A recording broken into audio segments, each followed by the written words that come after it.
there's going to be a little ticker showing us what's happening as it goes. So this was from when the corpse was, I suppose, inaugurated or whatever. Yes, 2020. Oh boy. Yes. Let's watch what happens to illegal immigrants in the United States. Holy cow, they start flooding in. So Okay. so let's stop right here. Can I describe this? Whoa. Can I describe this? Describe This it, looks like Carrie. someone.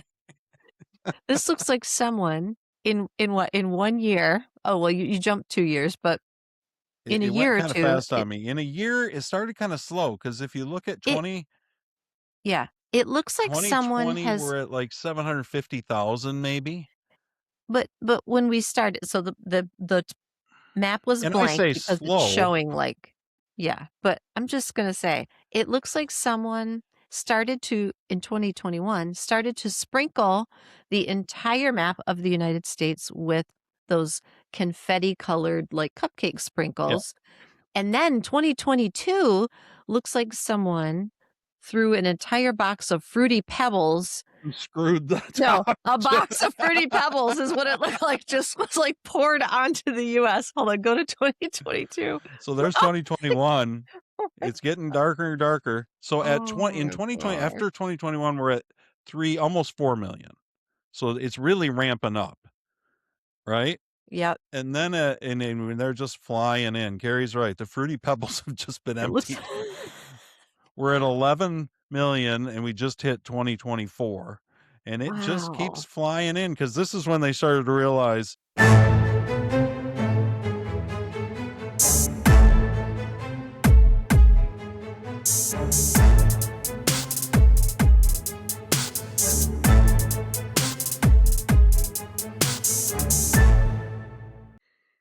Welcome, everyone. Good morning, Vietnam. Oh no! Why are we saying I'm thinking of that movie today. I don't know. Robin Williams, just like such a good that was movie. a great flick. It was. Carrie's with me. Hello. It's Wildly Opinionated News Hour on Todd's World. Thanks for joining us, guys. Will's not with us today. We had a great guest show last week. Go back, catch it if you didn't. Will, a blast from the past, who used to co-host with us for like a year. Stopped back in and that was fun. He dropped a few little bombs just to bother people. And then of course I put him out as clips because why not? Just to shake it up. He shook it up. That's Will. Every week we get together and we just talk about the news that is in the that's going on, right, Carrie? I know, it's great. We get Carrie's opinion on things. A lot of times Carrie isn't paying as close of attention as I am, so I like it because it's kind of nice because it gives me I feel like Carrie's reaction kind of represents the audience's reaction a little bit. You know what I mean? Because they're hearing it too, and you're kind of hearing it as you go, sure. and it kind of works. Does that make sense? Yes, I'm just not sure that my reactions are representative of everyone. Well, they don't have to be representative of everyone, but you're coming off. You're playing a little bit sick this week. She's on IR. You can't tell, but she had a swollen gland of some sort. Oh my gosh, my whole neck was swollen, my tongue was swollen. It was a game time decision whether to fire up the video. Yeah. And she's still struggling with some dry mouth and stuff. So if she'll have candies and lozenges and keep. I know. Sorry. It'd be fine. Everybody would rather have you here, Carrie. All right. Even if you're sucking on lozenges. Okay. It's been a week. It's been a week. How much did you miss? You missed 1 day work or more? I missed basically 2 days, and then I worked some extra yesterday. But I was able to work from home on Thursday and yesterday a little bit. Gotcha. And you're with kind of a financial planning firm. Are you starting to? This was like taxes filed. Are you getting out of the busy season now? Things are starting to chill out a little bit. Yeah, we're busy for other reasons, but we don't prepare taxes. But it was just so busy. But it's such a busy time because people have tax questions. And they about probably tax need information from you too, right? Yeah, totally. That makes sense. But yeah, we're doing great though. Thank you. Yeah, good. And whatever people saying about the economy, the market's doing surprisingly well. So, I saw Trump talking about that this week. yeah. How he was What'd like, he say? he said, I don't know if I have the clip or if I don't. I should look for it if I do. But he said something along the lines of, I expected the market to go down 20 or 25%. He said, but how much worse the market would go down if we got hit with a nuclear weapon from Iran. So, I Good mean, for him. think what you want, but and listen, I don't blame people after the lies about Iraq having weapons of mass destruction, and we've Mhm. just seen the lies over and over again. I don't blame True. people for not trusting our intelligence services. Mhm. Um, but Trump knows all those things too, is the only thing I'll point out. He was the one that with Jeb in 2015 went after him and went after George W. Bush's pointless war in Iran and the lies and everything else. Mhm. So Trump came into this with the same low expectations and distrust of the intel, and they've tried to destroy his life. So but That's my true. point is, in spite of all that, Trump still believed it. So he saw something that made Mhm. him believe, and since then we have seen him shoot off some rockets and things that everybody said they didn't have. No, they have stuff that'll reach Europe. So Okay. but yeah, the markets stayed pretty strong. Mhm. Oil isn't too bad. We'd like to see oil down into the 60s, and I think Trump keeps saying as soon as this is over, it's gonna drop like a rock.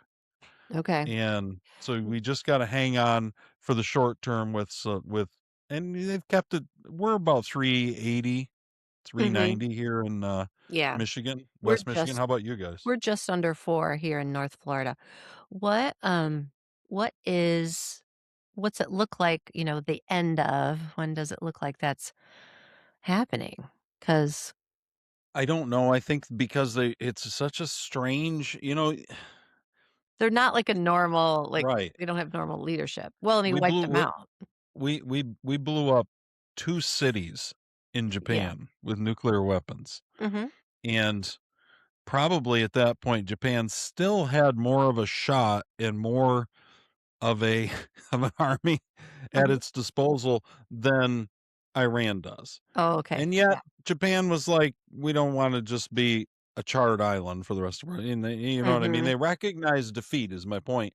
I'm not sure that the Muslim jihadist regime in Iran recognized, like, to them, Mhm. oh, I saw this. Let me read this. Let me Okay. find this, guys. It was on the new leader, the new, what do they call him in Iran? I just lost it. Hmm. Um, the Ayatollah. I think Oh, yeah. they killed the Ayatollah who had been there forever in Mhm. that initial, remember that initial strike that started it all when there was like 40 or 45 of their top brass all Yes. together, and Trump and Israel killed them all, right? Mhm. Um, his son supposedly took over, but Okay. I had something here on what his actual condition was, and that's what I wanted to, I wasn't gonna start with this, but we'll hit it Okay. quick because there's not a ton of Iran stuff out there. We aren't Yeah. gonna talk much Iran today. It's good to get a Um, little, but this update. guy's like, I wish I could find the actual thing because basically he's missing a leg, his face is all burned, nobody Oh, his can talk health to him. condition. Oh, Oh, he's just this whoever, here it is, here it is. Okay, we got a clip too. okay. Good, we got Jesse Waters. Okay. Alright. Guys, let's see if, since I remembered to put my headphones on finally, let's see if I can remember how to share a clip. It'll come to you. It's like riding a bike every week. Okay, here we go. We'll get him back here. It's Jesse Waters on Fox talking about who's in charge of Okay. Iran. Mhm. So this guy is the gay son of, that's what everybody's saying. Everybody's saying that he's gay, Is he the one who and was he's the son exiled? of the former, no, he's not exiled. He's the Okay. son of the former Ayatollah, and Tola. Okay. theoretically, he's in charge now. So Okay. let's see what Jesse has to say about it. He'll Mm. bring us up to speed. Okay. Sources tell the New York Times that the gay Ayatollah is a burned up vegetable. He's missing a leg. He's had 3 surgeries on the other one, surgeries on his hand, and his face and lips are burnt severely. So What? burnt that the Ayatollah can't talk and He's been actually needs hit. a facelift. There's no way of No. communicating with him one on one. Right now, not even guard commanders have access. They're worried if they go to his cave, Mossad will track it down and bomb it. So cardboard's underground, surrounded by a crew of Persian cosmetic surgeons. The only way of sending him a message? Handwritten letters delivered by a guy on a camel who avoids roads. Sources also say the supreme leader isn't in charge. It's like he's on a board of directors, but everybody else on the board, they're holding guns. The Israelis report that Iran's top negotiator, the parliament leader, has just resigned from negotiations. Now, Fox hasn't verified this, but remember, he was ready to fly to Pakistan before the guard put a gun to his head and told him to unpack his bags. Trump says it's getting a little crazy over there. They have all new leadership, and they're fighting like cats and dogs for who's going to control. And because we've created eating the cats a and real mess for dogs. them. No. Sources tell So I think the Okay. problem we have is that it's a very strange situation over there. Yeah, it's a chaotic over there. Well, okay. So I had heard that Trump extended the ceasefire Yeah. because apparently they were going to have some more, peace talks. But is that what he's referring to? That negotiator who then resigned? Like, it's hard to keep. I don't know. I think part of what Trump's dealing with is we can go in and we can take out all their infrastructure. We can take out their power plants and their bridges and everything else. And these guys will still kill civilians. They how do you they consider it still something of a fighting success to be in caves? Like nobody's got us That's right. yet. You I mean, were what comparing. Okay, you were comparing before the clip. You were comparing Japan. Japan, How Japan recognized that they had been defeated and they wanted right. to be able to, continue and To continue to whatever. exist as a But country and as a culture. but the mentality of this regime is not predictable. It's not like They don't care about conventional. their own populace, their own citizens. Right. So when So, Trump's threatening to blow things up, that's gonna affect the lives of millions and millions of people. mhm. Theoretically, Trump's the only one who gives a shit about these people. Those people don't. You know what I mean? Yeah, it's such a strange thing. It's like we're just not operating from the same premises, and so how do we It's a difficult thing to know when you call a cap on it. Now, Right, how do you you reach could a just leave. resolution? Mhm. You could just leave, Okay. and we'll leave enough people in boats over there, which we probably have anyway, to kind of at least keep a lid on things and make sure they don't start rearming or whatever. Okay. And just say, screw Iran and screw the people. It's not our problem. And Mhm. I think that's what we may end up doing. It's sad to me that 90 million people or whatever have to live under this horrible um situation. But I mean, at some point we talked about not having guns and whatever, but at some point when we've degraded their military capabilities so much, Mhm. this people has to rise up. You have the numbers. Right. Just sheer numbers you have, but I think we're dealing with a pretty beat down population after 50 years, quite honestly. Well, right, and look what happened to the last, protesters. So, 40,000 people killed. do they have an actual military, like in boots kind of Maybe in some force? caves. I don't In know. We don't know. We don't know. It's hard I to mean, we don't know imagine. what's left. There's some Right. hardliners left, but again, what are you ruling over? They're ruling over it's Caves. like Yeah, I'd and rather rubble. rule in hell than serve in heaven, right? You're ruling over ashes. I mean, that's Mhm. at some point the people of Iran have to it's on them to be self-determinative and to do Gosh, what has to be done, yeah. really. It's just hard to it's There can't easy. be that many left. Right, but I mean, They beat the English Empire. it's easy for us to think, "Come on, guys, you have the numbers, wake up." But we're talking about generations I know. of a whole different lifestyle, mindset, existence than we can't even imagine it. Mm, No, that's true. You're right about well, that. so So that's okay. Iran. I think it's okay, and largely the straits are open, and we've got the mines I think cleaned up. Now we're still Mhm. blockading Iran. It's the same thing. We're starving them out. Same idea that we're doing in Cuba that we did in Venezuela. But um, I don't know what do you do with Iran? You know what I mean?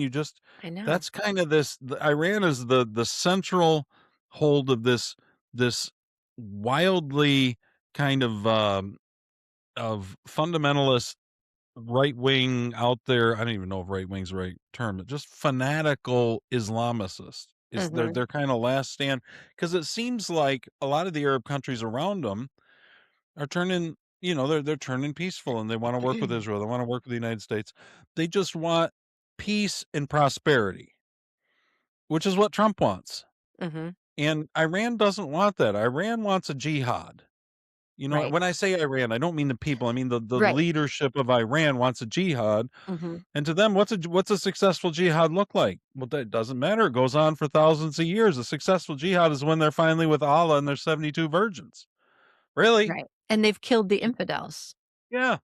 I know. So Their leadership philosophy is just suspect. something It's not as else. good as Steve Jobs, I don't think. I had a Steve Jobs They clip. never read Stephen Covey, you know? The 7 principles of highly effective jihadists. Well, listen, I Yeah. think that the biggest thing that happened this week Okay. is what happened with the Southern Poverty Law Center. And I want remember with Doge, Uh-huh. remember when they shut down USAID and the Yeah. whole leftist world melted down because their funding mechanisms were disappearing. Right. Well, we've had an awful lot. We've been for a year frustrated with Pam Bondi and the Department of Justice. The fact that we can't seem to get any arrests, we can't seem to get any accountability, we can't seem to get any of this, right? Mhm. I would say this broadside from the DOJ against the Southern Poverty Law Center is the first sizable attack Okay. by Trump and his administration on the left. Okay. And let's hear. This is CBS. Maybe the first domino? Is that kind of what you're That's what I'm hoping. Okay. That's what I'm hoping. I'm hoping that Mm. Pam Bondi was just a pretty face he set in front of there so she could talk tough and whatever, and give him a year to kind of work behind the scenes and get everything ready, and then put a Okay. hard ass attack dog in. That's my hope. I don't know. Listen, I'm an optimistic fellow. but but here's CBS, and this is going to give you a good 2-minute summary of what happened with the Southern Poverty Law Center. So here we go. Okay. 40 years ago, the Southern Poverty Law Center bankrupted the Klan and later recovered millions from neo-Nazi groups, with lawsuits representing victims of violence. But Tuesday, the tables turned. The Justice Department charged the organization with fraud for allegedly misleading donors and lying to financial institutions by paying members of violent extremist groups millions of dollars to act as informants. The SPLC was not dismantling these groups. It was instead manufacturing the extremism it purports to oppose by paying sources to stoke racial hatred. Including, the indictment alleges, a leader of the 2017 Unite the Right rally in Charlottesville, Virginia. Remember the no. fine people Attended hoax? the event at the direction of SPLC, made racist postings under the supervision of the SPLC, and helped coordinate transportation to the event Oh, for several no. attendees. But Law Center interim president Brian Fair said the group had long used informants and called the indictment a political attack by the Trump administration. They have made no secret of who they want to protect and who they want to destroy. You have to wonder if this Attorney Scott Frederickson questioned the Justice Department's legal theories. can the federal government persuade a jury that the Southern Poverty Law Center was out there funding extremism for its own purposes, manufacturing racism? That's hard to believe. Obviously, they'll have their day in court. It's hard to believe. But there have been calls to investigate the Law Center for years. In 1995, the Montgomery Advertiser was the finalist for the Pulitzer Prize for articles alleging that the center was misleading donors and wasting their money. And more recently, critics say that its hate watch list of extremists includes many mainstream conservatives. Tony? Jan. So, what they did was they raised money off having to fight racism while at the same time they were funding extremism and racism, which makes some sense if you think about it. It does. It's kind of like, see a need, fill a need, like Create a need and fill a need. creating demand, right? Wow. When it's like, well, damn, we're starting to win. We got to have some more right wing, and then that'll help us get people elected. That'll give us narratives to talk about. So it's essentially a massive fraud case. Right. Wow. And this, I'm telling you, Southern Poverty Law Center, they're a big one. They're not the only one out there.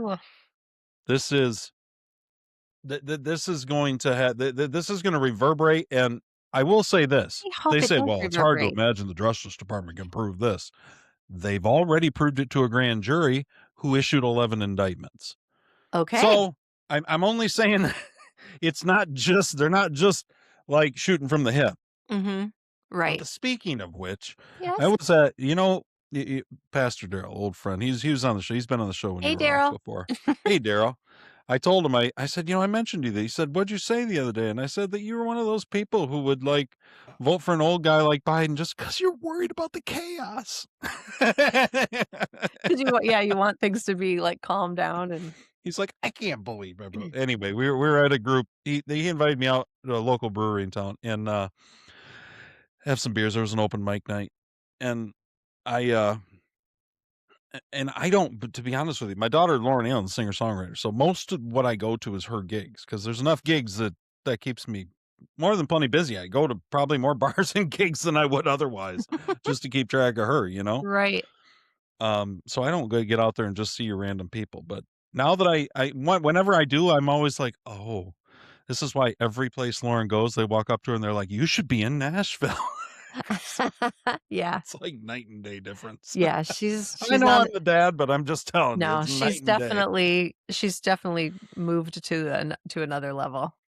But anyway, I was talking to, and there's a group of people, and then he starts talking about the podcast. This whole kind of table starts asking me about podcasts and talking about it, whatever. One of the guys is like, so, do you deeply research things or do you just shoot from the hip? I was like, dude, I just shoot from the hip all day long. And then Daryl's like, you get a surprising amount of stuff right for shooting from the hip. Did he say that? Yeah. I said, well, maybe In I don't so shoot many from the hip words? quite as much as I make it sound like. Yeah. But I want to show you this. I want to go to a Michael Knowles clip.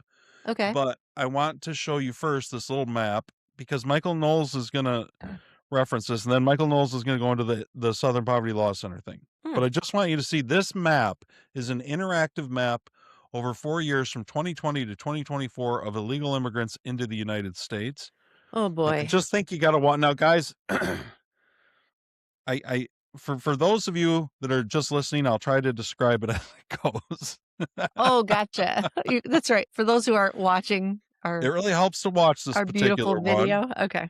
But since that's kind of the whole point, all it is a map. So it starts in 2020. Okay. At the bottom right, it gives Mexico, Guatemala, Honduras, Venezuela, and Cuba. So it's giving you the origins of these people from wherever. And then each little figure that flies into the United States represents 100 people.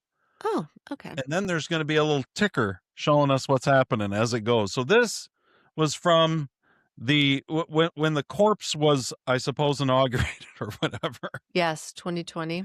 Oh, boy. Yes. Let's watch what happens to illegal immigrants in the United States. Holy cow, they start flooding in.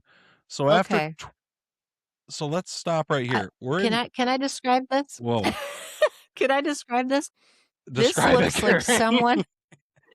This looks like someone in 1 year. Oh well, you jumped 2 years, but in a year or two, kind of fast on me. In a year, it started kind of slow because if you look at 20, it looks like someone has. We're at like 750,000 maybe. But when we started, so the map was And blank I say because slow. it's showing but I'm just gonna say it looks like someone in 2021 started to sprinkle the entire map of the United States with those confetti colored cupcake sprinkles. And then 2022 looks like someone threw an entire box of Fruity Pebbles screwed the No, top. a box of Fruity Pebbles is what it looked like. Just was like poured onto the U.S. Hold on, go to 2022. So there's 2021. It's getting darker and darker. So in Oh 2020, my after 2021, we're at almost 4 million. So it's really ramping up, right? Yep. And then when they're just flying in. Carrie's right. The Fruity Pebbles have just been It looks emptied. We're at 11 million, and we just hit 2024, and it just keeps wow. flying in because this is when they started to realize, oh, where did it end? Sorry, guys. We ended with they on this one ended at about 15 million, 14.5, Look at that. of which a little over 4 million come from Mexico, about a Okay. million and a half from Guatemala, Mhm. Honduras, and Venezuela, and about 1 million from Cuba. But that's like where they're coming from, but That's where they're coming from. But wait. Didn't we have a bunch coming in from Canada? Like, weren't Chinese and Middle Eastern people coming in from Canada? Yeah, those were some concerns on the end as far as military age men and things. But in sheer numbers, I Yes. don't know if it was you can see a few coming from Canada. In sheer numbers, I think the vast Okay. majority were coming up the southern border. It was hard to keep track. I mean, it's like So, confetti. It's like a so anyway, confetti cannon shot all over the whole country. you see them just like, oh my God. Unbelievable. So anyway, Wow. that's our little map here. I Mm. want to we'll stop sharing for 1 second while I find Michael Knowles, and then he's going to Okay. wrap that in with the Southern Poverty Law Center, and Okay. it's a pretty good little clip that I want to, if I can find it here quick. Sorry guys. If there was any way for me to organize my bookmarks on X, I would do it. But Yeah. that I know of, there isn't. So Yeah. You'd have and to that like takes me create your forever to own like find them. on paper system.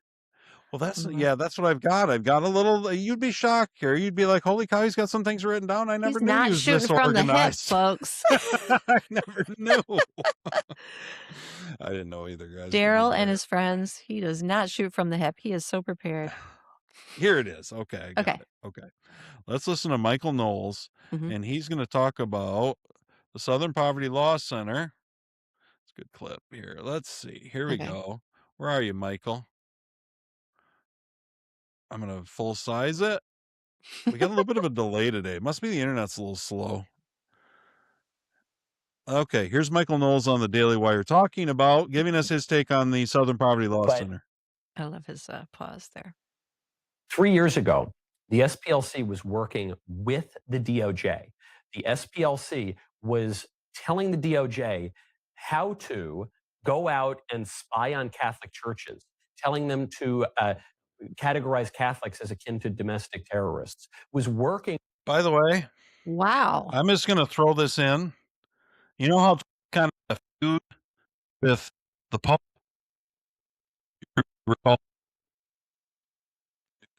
What's going on there?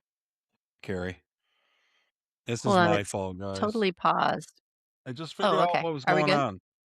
Yeah, I Oh, know. okay. I just figured it out. We're good Oh, now. good. Okay. So The you said problem first was of all, on my end. It's hard to imagine. I was shooting from the hip with my power cord. I know. Anyway, yeah.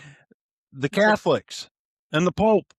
Trump was Yes. feuding with the Pope a little bit. Mhm. And I saw conservative commentators who were like, nah, I don't think this is a way for Trump to go about it with the Pope. I think it's lose-lose.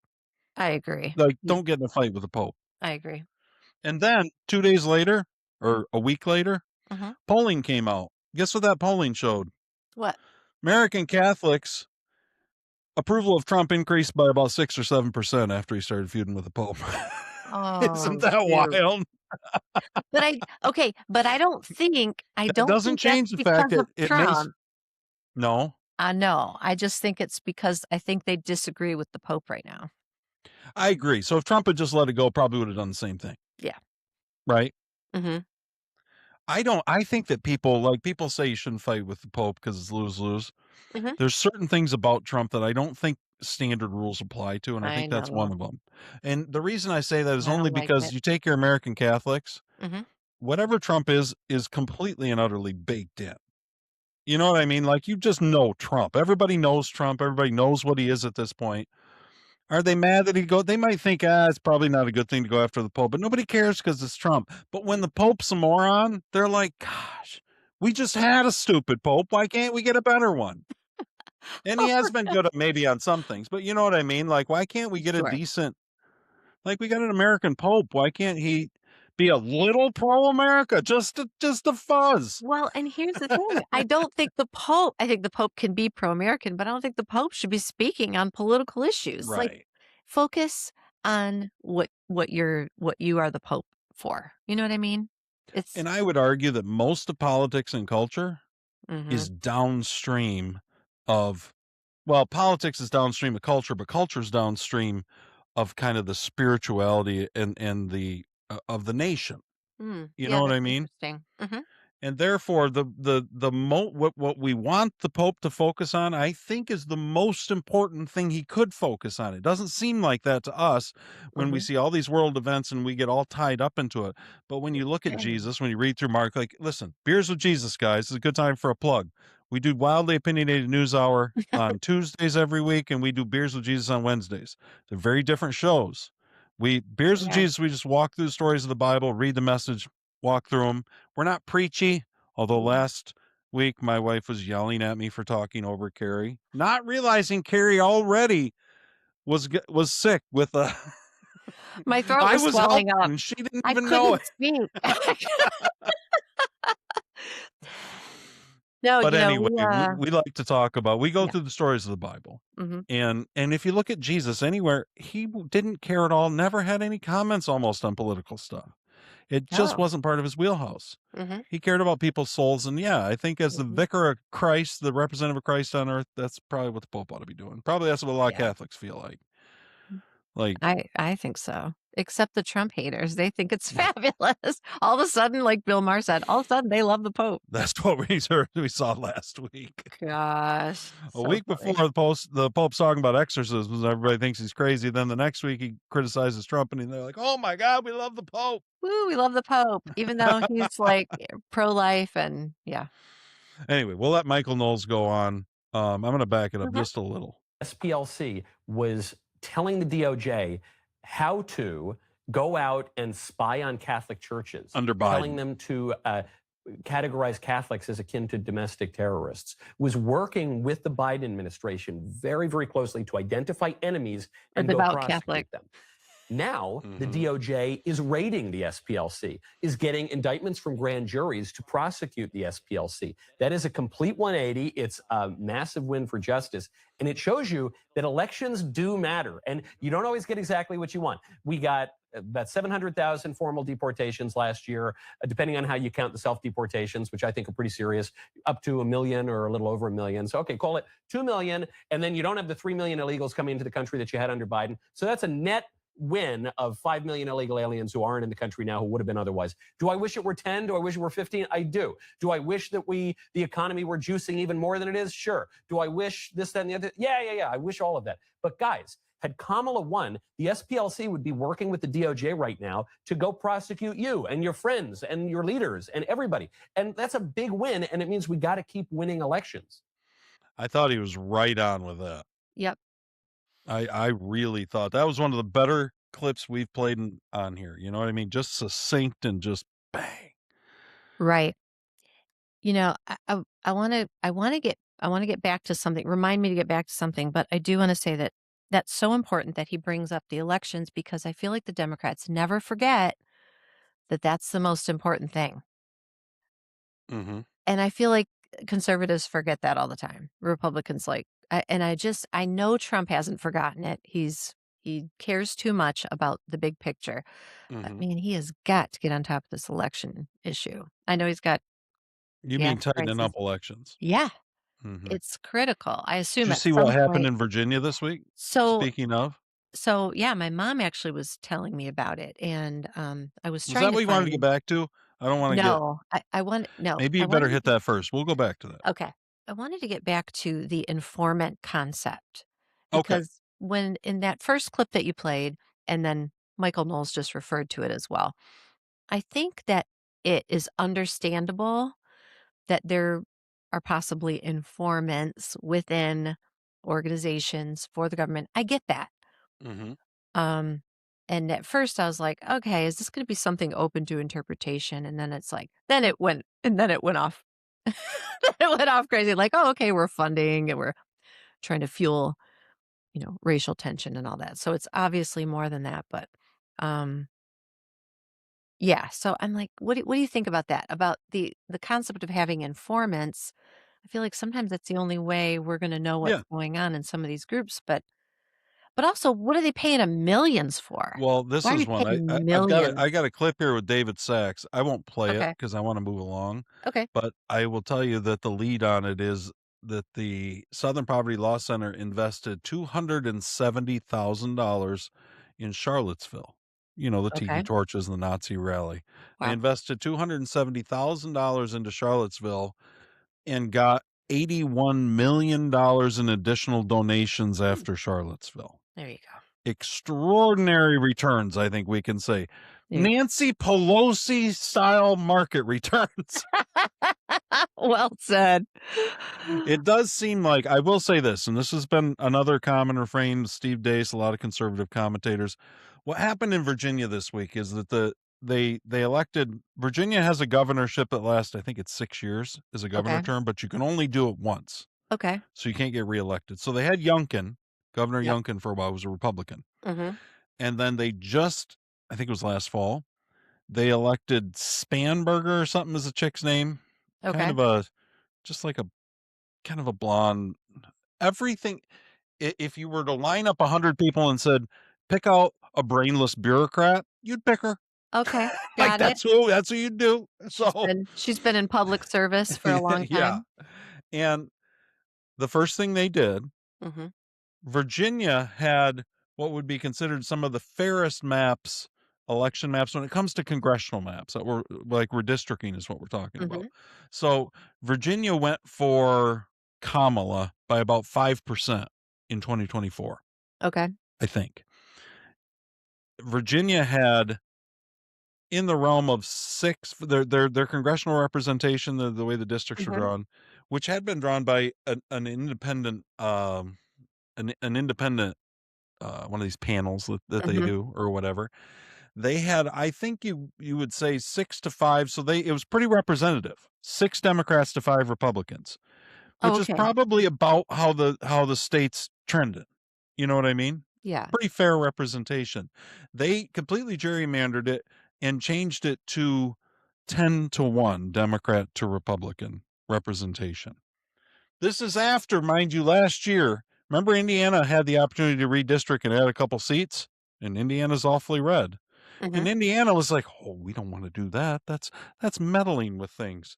So Uh-huh. what happens is then it goes through just this last week. It went through a referendum vote in Virginia, Okay. and because the no's to yeses, the yeses outspent the no's by about, I don't know, 10 times the money. Mhm. So by about 2%, Virginians approved this new map. Now, as this new map has already, the new redistricting map has already been paused by a judge in Has it? Virginia. It's Okay. going to the Supreme Court, and it's The most state people Supreme think Court? that it's going to be thrown out. The state Supreme Court? Yeah, because Mhm. Virginia is very, they have a long history, 150-year history of Mhm. being very concerned about following the Constitution, their state Constitution, Mhm. and the way it prescribes things to be done. And it just wasn't in this one. They ran things through. The language Okay. was a lie, and Okay. based on everything we've seen out of the Virginia state courts, this is the kind of thing they might unanimously throw it out Oh my gosh, I because it's hope so so. egregious in how they went about it. Okay. But the point is, how much more do the Democrats want to win than Mhm. Republicans? Yeah. And that's what I hear over and over. It's what you hear Steve Deace talk about. You hear these Mhm. bigger conservative media commentators who are like, you can't win if the other team wants to win so much more than you do. Well, it's not even wanting to win, it's just being willing to do whatever it takes to And win. that's exactly how they are. That is how they are, and wow. Now, is it true that, in this Virginia vote that there were a bunch of votes that came in at the last minute? Yes, there is some questions on the election too, Mm. because the way it was looking, I don't know how reliable some of those exit polls and things are, but the Okay. way it was looking, it looked like the no's were going to win, and then there was kind of a tsunami at the end. So Yeah. there's questions about that too. It's interesting how that happens. Here's Geraldo Rivera. Remember Geraldo? I Oddly, do. he's not in the middle of a hurricane getting blown around, and that's What really the only way I like my Geraldo Rivera button. Where he like what's could barely Geraldo what's Ger what's Geraldo up to these days? land. What's he up to these days? He's talking about the Virginia vote. And Okay. I'm curious, he makes a statement here about it that I'm curious what you think about. It's a Okay. short little clip here. See if you agree with him. You don't think that Trump starting this is a good enough rationale for Democrats to finish it? Talking about do not redistricting. think so. I think that gerrymandering is a cancer on politics. I don't understand how it made it into the Constitution. I read about that or the Supreme Court. I think that if you can manipulate the borders of a vote just to get a vote, and it deprives the people who don't get the vote of their constitutional rights, I think it's really obscene. It's as if you were playing in a baseball game and one side starts with 3 extra runs. What do you think, Carrie? Okay, so what he's saying can objectively is Mhm. true and good. But but but the Democrats will say that their votes are being stolen unless Mhm. we move these lines. So I don't really know how to argue against that, There's but a because case I don't right feel now like the it's Supreme Court objective. probably has already decided. They heard Mhm. it in October. Mhm. And the rumor is that the leftist judges on the Supreme Court are slow walking their dissent. But it's a Mississippi case, and it revolves around they've had, I don't know, for a while, for 60, 70 years, the Supreme Court has kind of said, listen, if you can gerrymander, you can a- apportion based on race, and you can do it trying to get certain outcomes, especially in the southern states, based on race, because they felt like, well, they've been beat down so long there, they should be able to have a little better districts and things. And it's widely assumed that the Supreme Court is going to strike that down. Okay. But the liberal justices are slow walking the dissent so that the case cannot be released. The decision can't be released in time for any states to make any changes prior to the midterm elections. How do you like that? How do you like your liberals on the Supreme Court doing everything they can? They did the same thing on Dobbs. When the Supreme Court overturned Roe versus Wade, Mhm. remember the leaker let that out. And all of a sudden you Yes. had death threats against these Yeah. conservative justices, and The they had to intimidation. Yeah. they were mobs surrounding their homes and everything else. The liberal Supreme Court justices specifically slow walked their dissent in that decision to try to keep the pressure on the conservative. They were hoping to flip one of the conservative justices with the death threats and everything else. So listen, this is a unified front Yeah. on when it comes to the Democrats, and the Republicans are anything but a unified front. The only thing that is good about the Republicans that basically is Trump, and a few Republicans. Other than that, Mhm. they're Lindsey Graham to with his bubble wand. I mean, that really is kind of where that's kind of where you're at. Right. Oh gosh. But hopefully it'll get thrown out. But I agree Mhm. with you. It's legal, and it just needs to be done. If you had blue states and red states essentially operating the same way, which is within reason doing what they can to maximize Republican votes in red states, Republican districts, or Democrat Mhm. districts in Democrat states, without just blatantly ignoring everything, then I think that's fine. It kind of evens out, right? And you got to redraw districts somehow. Districts change when populations change, so you can't keep them the same all the time. Right. I mean, I don't know how often they change. I don't feel like it should be all that often. Um, Every time there's a census is okay, the I was gonna answer, say, which is is it every done when 2 years. there's a sentence? Usually, I mean, A they can census. they can do a special referendum, which is what Virginia just did. They didn't follow their own laws, which is probably why it's going to be thrown out. But you can do it. There's ways to do it. You know what I Yeah. mean? And so I I think it'll be fine. It's just a matter of, hey, we've got to we've got to just play by the same set of rules. We have to want to win. Yeah.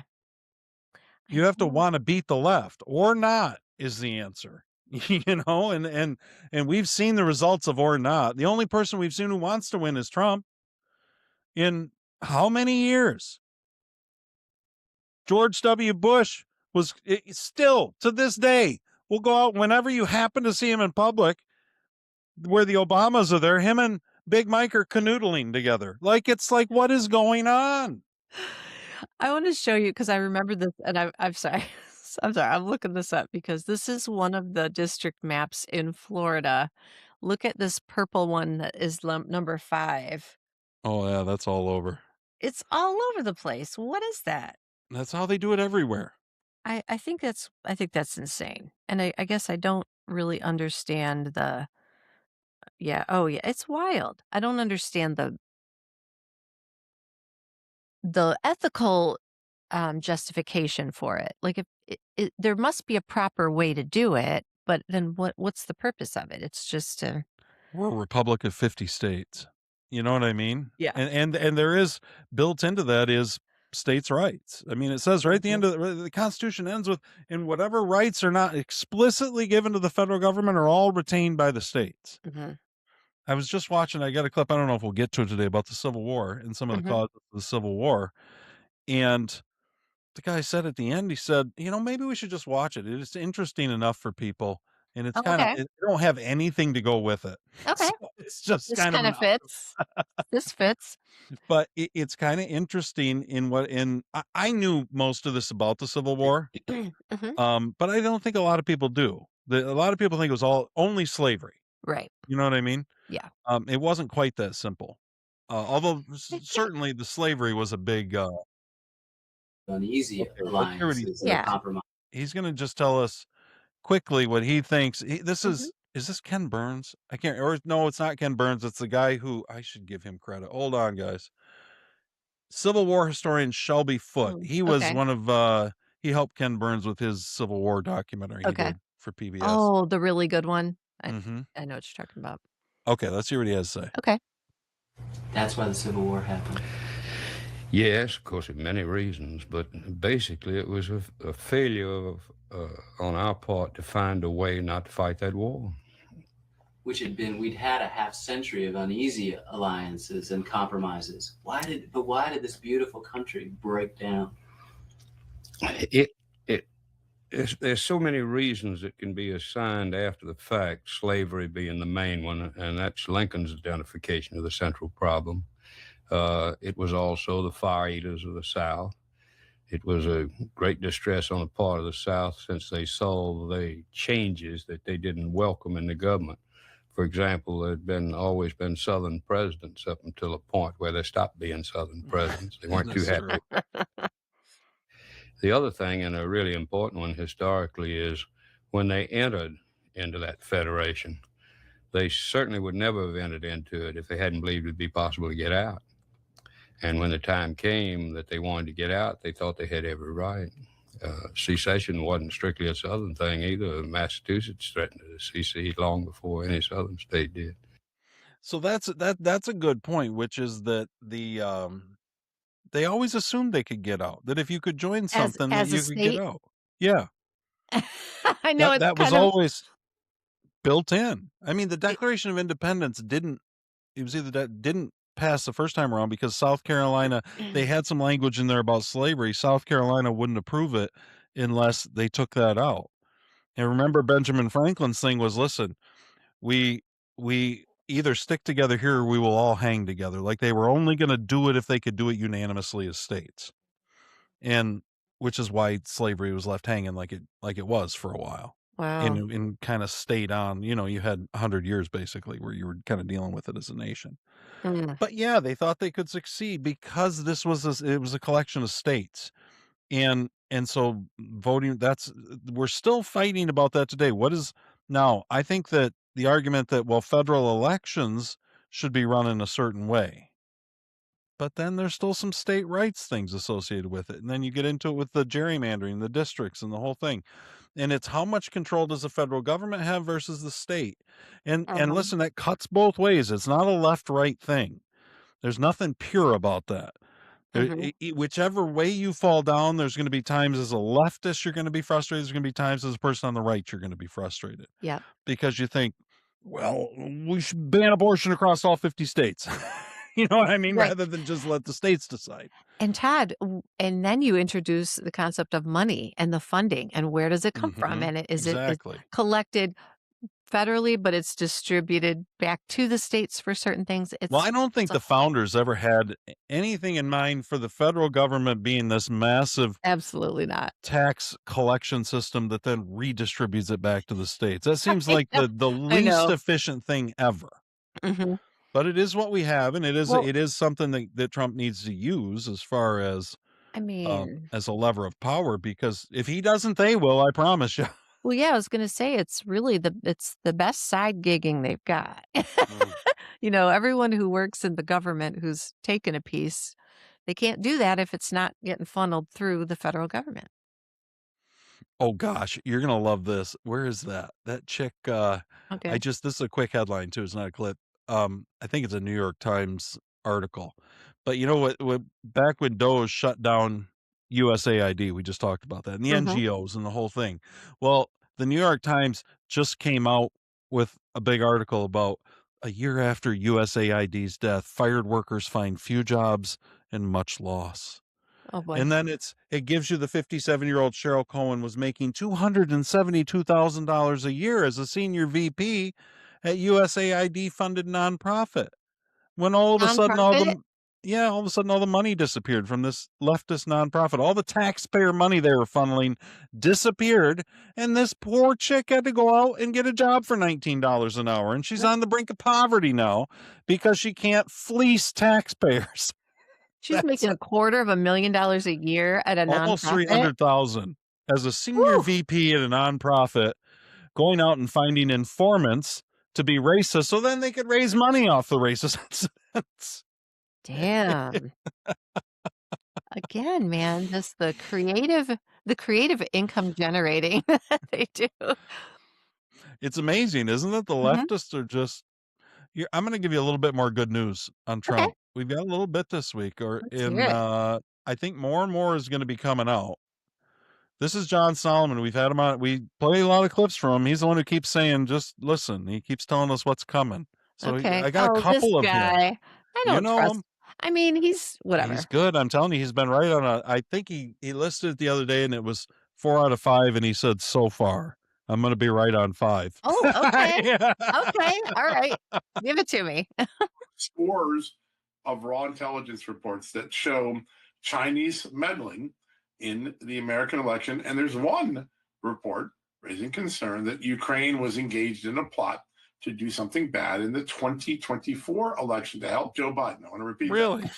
There is What? intercepted I'm shocked. intelligence that the Trump administration has had for many, many months, in which it is suggested by Ukrainian officials that they're going to try to help Joe Biden win the election using American taxpayer money. So the Trump administration's been sitting on this for months. I think there's a lot of this stuff out there that they've been sitting on, and for whatever reason, Mhm. Trump's going to start deploying it at the right time. What he sees as the right time. You can disagree. You can think, I should have done it sooner. He should have done this. Should have done that. But as you start to unwind this web of NGOs and leftist Mhm. money and fraud and Mhm. blatant election interference and just leftist criminals, the criminality that infects almost all of the Democrat Party, as you Mhm. start to unwind that, you start to think, God, it's amazing Trump ever won it all. You know what I mean? It really is. Which I think says a lot about, like, you know, how much support he really has. Todd, I've just figured out what the solution is because whatever the timing is fine. I trust Trump and his people to Mhm. release, you know, reveal stuff as it comes. But it doesn't matter. You could roll it all out on a long list like, "Hey, American people, here are a bunch of hard truths." And I'm saying they're not going to believe it because it's not being reported in the right places. I feel like I just Well, saw it. I just saw it. I figured out what they've got to do. What? There's got to be some, I hate to say this, but some authority revealing to our news sources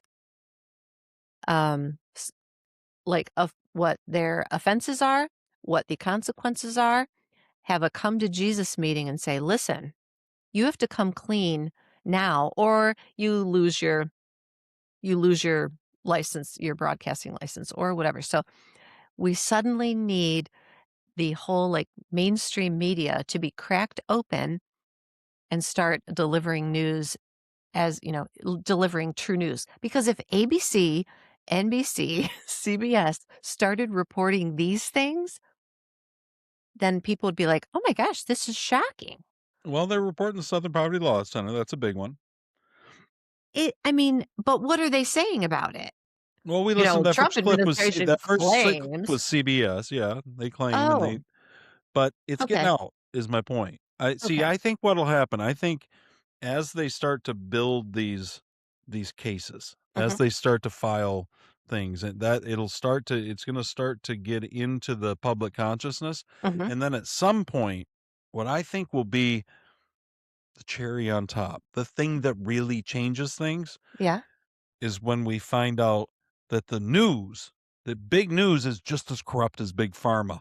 And then we Yeah. start to find, holy cow, you mean CBS? Do you mean they've been paying people to say these things?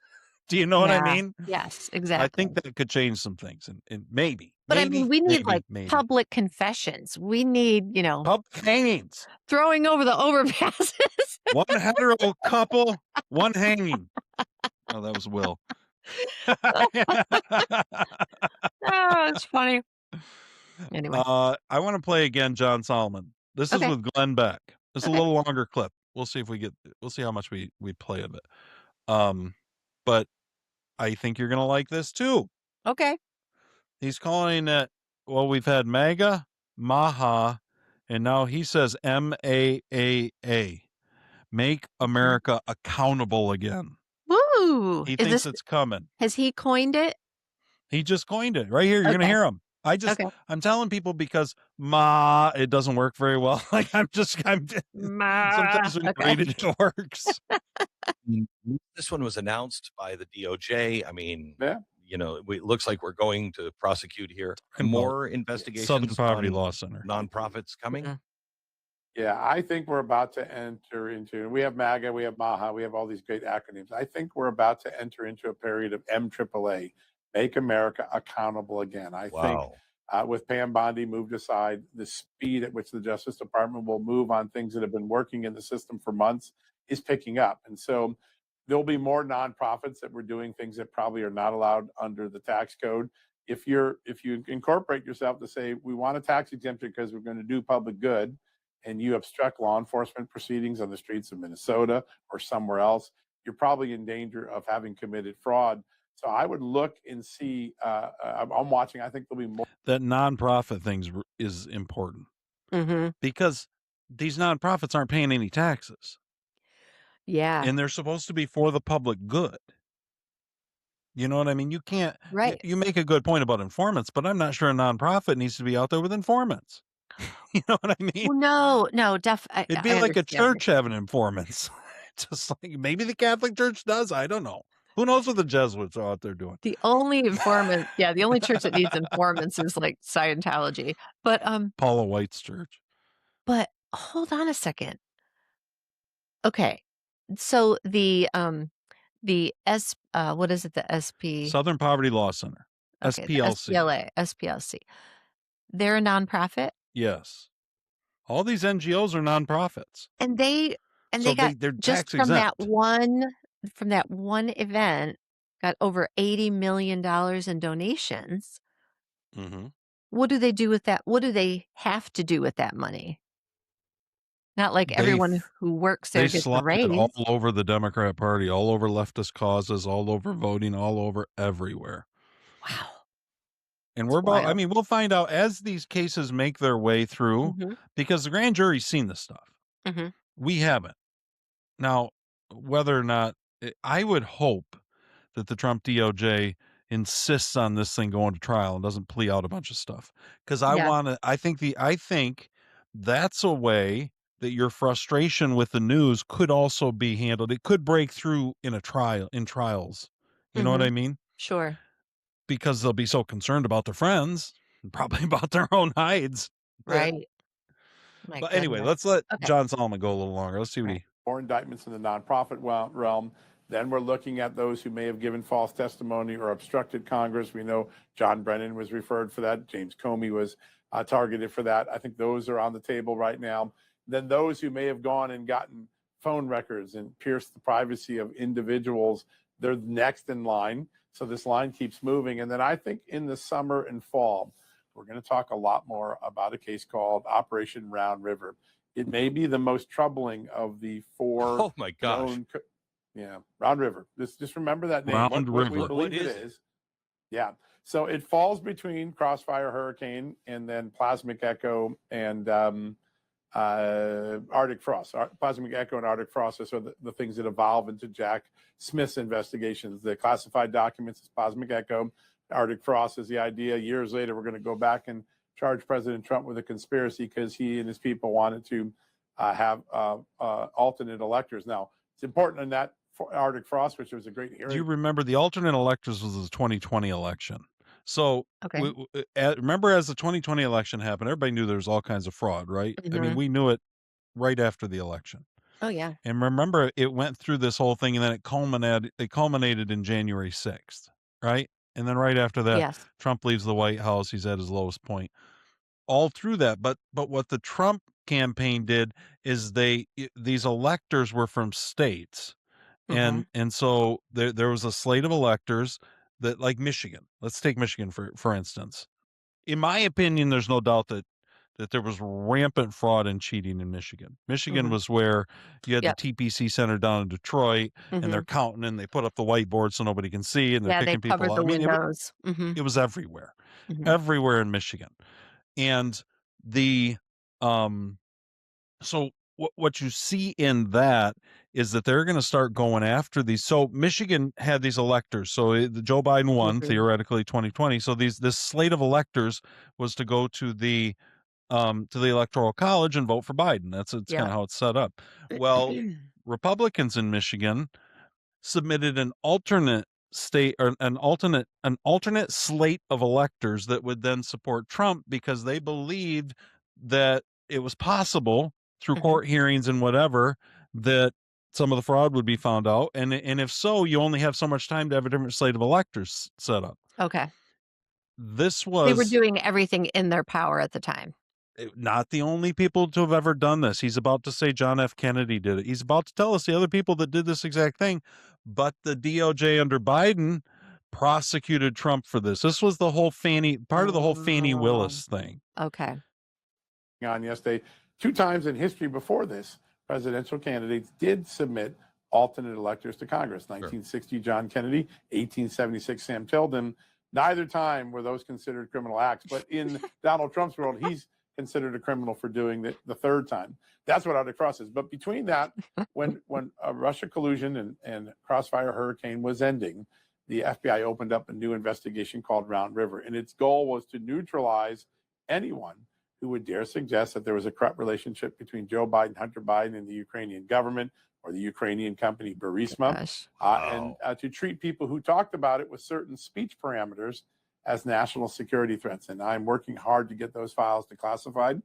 And I think that's going to be the most troubling because I believe if what we're being told is true, and I want to check it until we get it there may have been speech parameters as the reason you were targeted. If you said something, you might have been assessed a security threat by the FBI. That would be very troubling.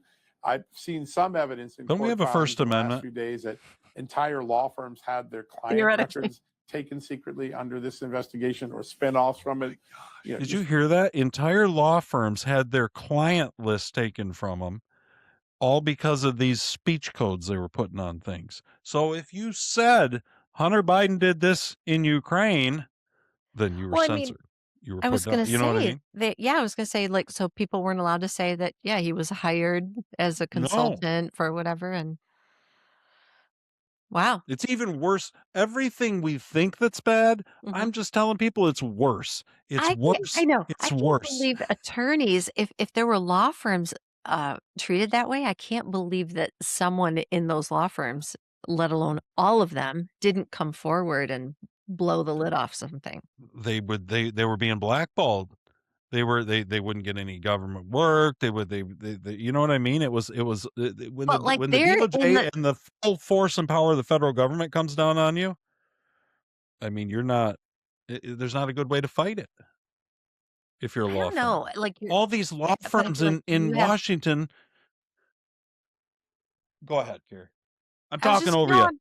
no, I'm I just want to get saying, like, I you. can't believe in their position, in their industry, in the system, I can't believe that they didn't rise up a little bit.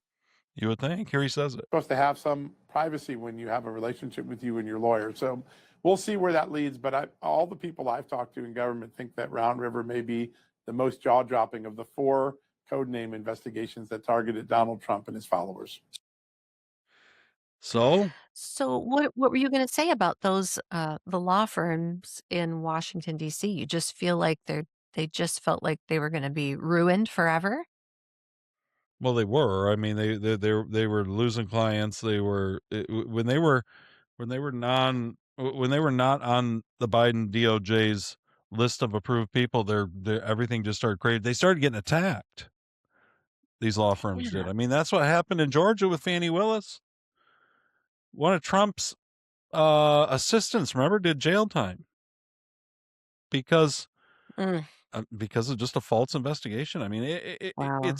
it's shocking. It's Um, wild. It's like the political, politically motivated power wielding blackmail. mhm. There's a grand conspiracy out there. I wonder if we're going to get the case. I wonder if we're actually going to you just don't know. But I feel like I just don't believe Trump's going to let it go. I know that everybody thinks Trump's sold out here, sold out there, Mhm. and I don't think so. Yeah. I think there's a plan. Okay. And I'm not necessarily just one of those trust the plan guys. I understand that politics is the art of the possible too. Mhm. And then it makes you wonder because you see things like the Republicans renewing the FISA court, which was used to just go after Republicans without any evidence at all. And you think, why would you do that? Is it because we're going to use it against them? I don't believe that. I've never seen Right. anything for the Republicans that would make me think that. So Right. that's just it's like preemptive, like laying down your weapons. It's just preemptive Right. surrender all over the place, except with Trump. Now he can only do so much, as president.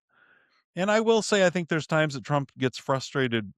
I think some of the Sure. times you see him so active in foreign policy, and then you look at some things like domestically, and you think, why isn't he? I think he gets frustrated because the Gordian knot of the domestic stuff with Congress and with the judicial system and with all that is just a lot more complex than as Mhm. president. He can go out and he can just take Cuba.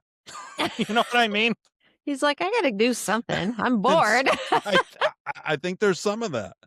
Yeah. So, um, I don't, but I do think he's on it. I think that Yeah. He's maybe just we'll look back and it's we'll behind the say scenes. Pam Bondi was just a kind of a placeholder to give them a year to kind of get all their shit together so they can go out and then they can start making these cases and dropping bombs. That's Mhm. what I hope. I hope so too. She did seem a little empty for a while there, and it was like, What is up with this choice?" So, All you of it. know. I think everybody was like, I mean, how many times have we talked about Pam Bondi and everything she's Mhm. going to do at home? Yikes. 2 That's more wild. scientists died or came up missing this week. In case you want, 2? yeah. Oh, shit. One was unalived, suicided himself Oh, after no. after 2 days earlier putting out a tweet saying I'm not suicidal at all. That was one. That was Oh, David Wilcox, no. who was a top UFO researcher. And 2 days before he had a thing and he said, "I'm not suicidal. Something's not right here. People are disappearing. It's a little scary." Then he disappeared. Oh, no. And then also a What would scientist, you one of the top, let me find this story. I'll share it. I'm just going to put this up. Okay. It's not a clip, but Mhm. just so you Just can kind of it's, see what we're talking about. Headline. Another NASA scientist dies. This time it was James Mafada along with his family in a plane crash. This coming a day after UFO researcher David Wilcock supposedly took himself out. And it's not only in America. 15 top aerospace UFO type scientists from China have come up disappearing. Chinese scientists. Yeah, how many? 15 In China. in China. Oh, no. So far 12, I think, or 13 in America. And Trump has said, "Hey, I'm going to get to the bottom of this." But this one, aerospace defense engineer, military veteran killed in a plane crash with his family. Maybe that's, hey, plane crashes happen, right? Yeah, that's really awful. So what would you do, Todd? What would you Well, do Trump, if you were if you were a current, you I'd know. find a cave in Iran is what I do. I don't think there's any getting away from these people, You're whoever like, they I are. am bringing American engineering science to Iran's caves. Like Iron Man. Trump says he's looking into it. So I just feel like these people, this is awful. These people need to like put it actually, I wouldn't even put in for my PTO. I just leave a note on my desk. they need to disappear I'm themselves. I'm taking some time off. I'll check in, maybe collect their paycheck, move their bank accounts. I don't know. That's wild. This says James Tony Moffat or Moffat. Moffat. I don't know how to Yeah, say I think it's names. Moffat. Another aerospace figure dead. So this is the guy who died in the plane crash. A decorated pilot, aerospace engineer, and former NASA-linked researcher is now dead following a plane crash in South Carolina. Moffat, along with his wife and two sons, were killed when their Mooney M-20 aircraft went down near Union City Airport April 17th. Investigators have not yet confirmed the cause. Shocking. Was he flying it? I'm trying to find that out. Moffat spent over 2 decades in the military, trained as an experimental test pilot, and later worked directly with NASA's Johnson Space Center, supporting space shuttle missions tied to International Space Station construction. After that, he moved into advanced aerospace research, including work on degraded visual environments and next-generation unmanned systems. That background lines up with a growing list of individuals tied to aerospace, defense, nuclear research, and advanced engineering who have either died or disappeared over the last few years. Despite what skeptics are saying, we're not talking about one or two isolated cases here. So nobody knows. I mean, why do you think they're killing them or taking them out? What? Oh, okay. I'm a I know. fiction I writer, thought about guys. this a bit. By the way, What? go to toddsworld.net and Okay. look up Insurrection Witness. I got 5 books on there, guys. Yeah. They're fabulous. Go to toddsworld.net. You can get the audiobooks are great. There's two books of Insurrection. Operation Last Stand and Circle of Wolves. In Insurrection, begins in the fall of 2024. Trump is taken out en route to a massive reelection. So the deep state succeeds, takes out Trump and his family, and what we see is the insurrection that arises after.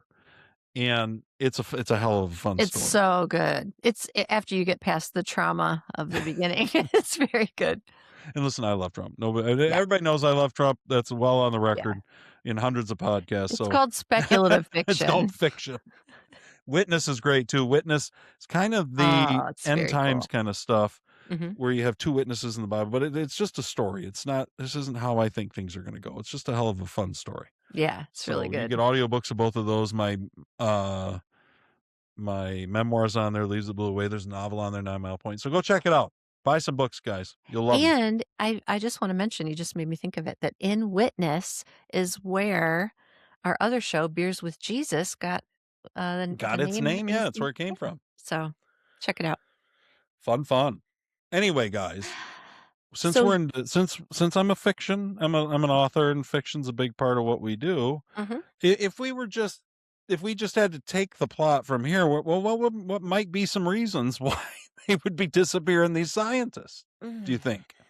You got any ideas, Carrie? Any wild theories? Wildly opinionated theories. Wildly opinionated theories. I mean, one of the things, if you're talking about science, scientists would be that these are people who are aware of, the cancer cure and are about to reveal it, but not in their particular area. This is Right. like jet propulsion.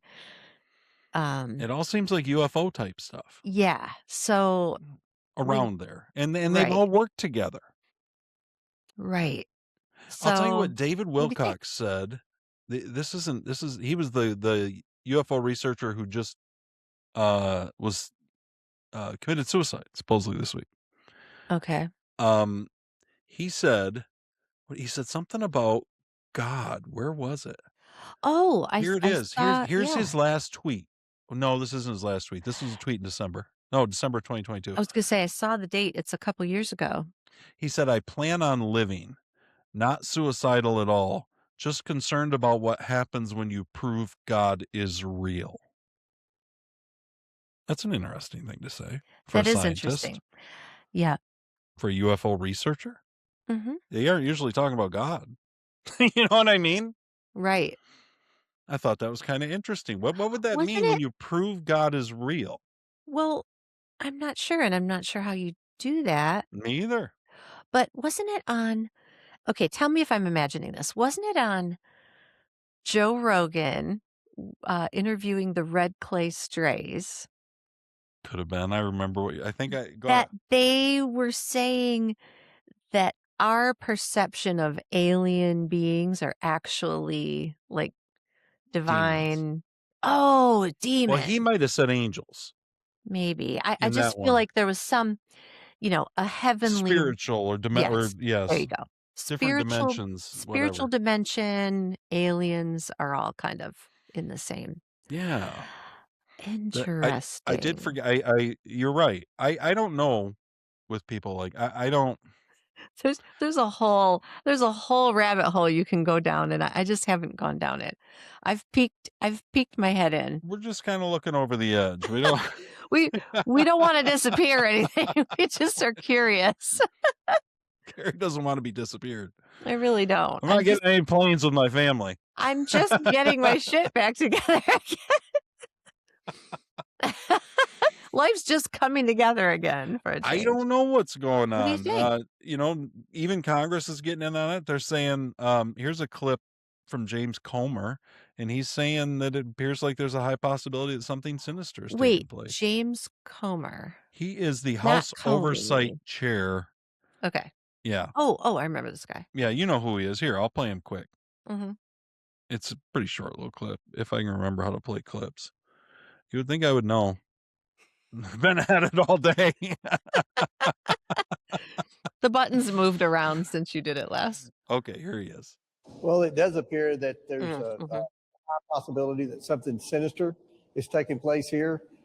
This has been going on, obviously, for the last 3 years. So what I found in 3.5 years as chairman of the House Oversight Committee is sometimes government agencies don't do a good job of sharing information on situations like Really? this. We've asked all those agencies, the Department of Energy, NASA, the Department of War, to all share information with us so that we can see if we can put it together and find any missing links to try to solve what's going on here, because it's very unlikely that this is a coincidence. So Congress is very concerned about this. Our committee is making this one of our priorities now because we view this as a national security threat.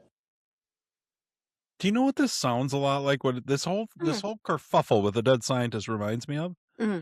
It reminds me almost exactly of what we went through like a year ago with the drones. You remember that? Oh, And all these okay. same people were like, I don't know, what could it be? What are they talking about? What are they? No, You it's like, know what I mean? like, how do you get up there and act like you don't know what's going on? Yeah, I mean, but it was the same thing with the drones. Everybody's like, we got to figure this out. I don't know. It could be national security. Could be this. Could be that. And then I all of a don't think sudden it we- just like fades out of the news. So what do you think? What do you think about scientists in China also disappearing and dying? I mean, granted, it's a whole different environment over there. But does that imply that we are working with them on something? I Does don't know. does it mean It that certainly seems like the other is perhaps responsible for the deaths well, of the others? I don't you know. know What what do you I think? think is, of course, I always come back. The reason I bring it back to fiction is because I'm a fiction writer. I'm a storyteller. And when we go through the Bible on Well, Beers with Jesus, we try to find the story. mhm. I look for the narratives. Even Well, now, and when we life do imitates art. news, I'm looking for the narrative in things a lot of the Mhm. times. And so that's why I try to give you guys what I'm picking up and what I hear during the week, and try to kind of put it in something resembling what I think is a general narrative of what may be Mhm. going on, right? Yeah. Well, so somebody came to me with this and they said, "Listen, here's what's going on. We want you to write a novel about this. Okay. But all we're giving you is all these scientists here, these scientists in China, everybody's coming up missing. Now come up with something." And then I Before got you Go okay. ahead. Before you say it, before you say what you would say, I'm just curious. I have a question at the front end. Okay. Would you be approaching it from a really creative standpoint, or would you approach it from the simplest explanation is probably the truest? Well, I would be creative. I don't Okay. that's just me though. Yeah. Well, I wanted to ask. Okay. I don't think I'm likely to get the truth very often, so I'd rather have a good story. But I guess Okay. if those are my options. All right. But I would wonder when he throws in something about when you prove that God is real, it makes me wonder if in all our research, if we've stumbled across something that kind of does point to it shakes up everything. It shakes up everything that science for 50, 100 years, the Mhm. story they've been telling. That's Mhm. what I think. So whatever these scientists are getting into, I think it's a story that doesn't equate with what we've been told. Mhm. And I would suggest that things always come down to money and power being one of the main ones. And I think that if the government thinks that it might destabilize, or if a group of, not necessarily a Trump, not that Trump's sending people after him, but Right. but we know how massive the federal government is and all these different. We haven't Mm. even Mhm. scratched the surface. So there's something that people don't want, that they know that people don't want getting out. Mhm. I don't know what it is. Is it the alien stuff? Maybe. Is it the fact that the alien stuff doesn't point to outer space, but it points to something that I've thought that for a long time, but more and more the narrative's shifting that way. That these Mhm. people have been here, it's interdimensional, it's something. It's not flying saucers from outer space, probably. Right. It's not little, Flying like, green, big-headed It creatures. could be grays and there could be things, but they're here. Whatever it is, they're not Okay. coming from other planets, I don't think. I think they're here. Okay. Now, there's talk about that they're either future or past humanity. Okay. That's an interesting idea. Mhm. And that they It is. found, so that what you're seeing is the reason that they kind of disappear and reappear is because of how they found a way to manipulate space-time that we haven't. Oh, And okay. so like we tend to think of time linearly, Mhm. We do. but I think that there's a growing Of within like science and within whatever, where it's all kind of on the same plane, but and so if you can get there, you can go back and forth. Um, I don't know. That time and space are more elastic than what we always thought. Um, I don't. It would seem to me some kind of a big of information that they're all kind of just coming to. Mhm. You know, they're for whatever reason. But, well, my guess would be that it's real. So when he says that proves that God's real, I don't know what he means by that. But Mhm. whatever phenomena that these scientists are all kind of circling, I think they're Yeah. starting to realize reality isn't what we thought reality was. And maybe there's concern that if you start to pull on that string, how quickly the fabric of society can fray. What do you think? So, I was gonna say, what do you feel about? Because I feel like if, for instance, let's go back to, uh, the early days of our nation. Let's go back to, the time of the founding fathers. Mm-hmm. 1780. Right. Okay. 1780. Let's look at 1780. If they were to have discovered something, and I don't even think you have to go back that far, but if they were to have discovered something that changed everything, I feel like, it would be like a scientific discovery, and it would be shared and everyone would be wowed, and we would then move forward with that information. Mm-hmm. But So this has to be something different than most oh, of the scientific and technological discoveries that we've had. no, I'm saying that we are so different now. Now when Oh, something's you think the discovered, culture is so different? I Okay. think the culture is so different now, unfortunately, that Mm-hmm. now all the people who, you know, have set up, multi-billion dollar pharmaceutical corporations and, and generations of public service in Washington, D.C. are now concerned. Well, we don't want to lose this empire that we've built. We can't share this. It will You think change it's an even everything. bigger scale than like the NGOs? So in other words, Trump going And after these NGOs is attacking the leftist funding and all these people mhm, that were making 270,000 and now making $19 an hour, but something even bigger than that, that's even more disruptive, possibly. sure. And I don't know what it is. I'm just thinking, but if they found something that proves our origins and it's completely different than everything. I mean, I don't know. It's just like aliens. Or like, why would they not just tell people? Well, because they don't want like people to freak out. They don't want chaos if they're not controlling the chaos. Would you freak out if you found out that aliens are real? Whatever that means. I don't know No, what it I'd means. be curious. I'd be whatever. I Or is mean, it we just the grew up next thing? well, we grew up in, the Close Encounters and Star Wars. Like it Mhm. was our whole childhood. Sci-fi, I feel like was just part Well, of yeah. our curiosity and our upbringing. So it's like it wouldn't change, I mean, it'd change if there was, if it was like Independence Day and they're blowing up my community, it'd be different. But um, but no, I mean, would I freak out? Yes, but I wouldn't go and like loot and start shooting strangers on my, Is it you know, possible that the governments lawn. involved think that whatever I'm using the word disclosure, I don't know what it is, but Yeah, whatever these scientists sure. are kind of circling and coming around, Uh-huh. that they think, wow, people already think we lie. They don't really have any idea how big the R- scale is. Like they won't Right. trust us at all Right. after this. You know what I mean? Yeah. And I suppose that could be part of it. You would think if that was the case, that it would go up to the highest levels with Trump, maybe. Maybe it does. I don't know. I really don't.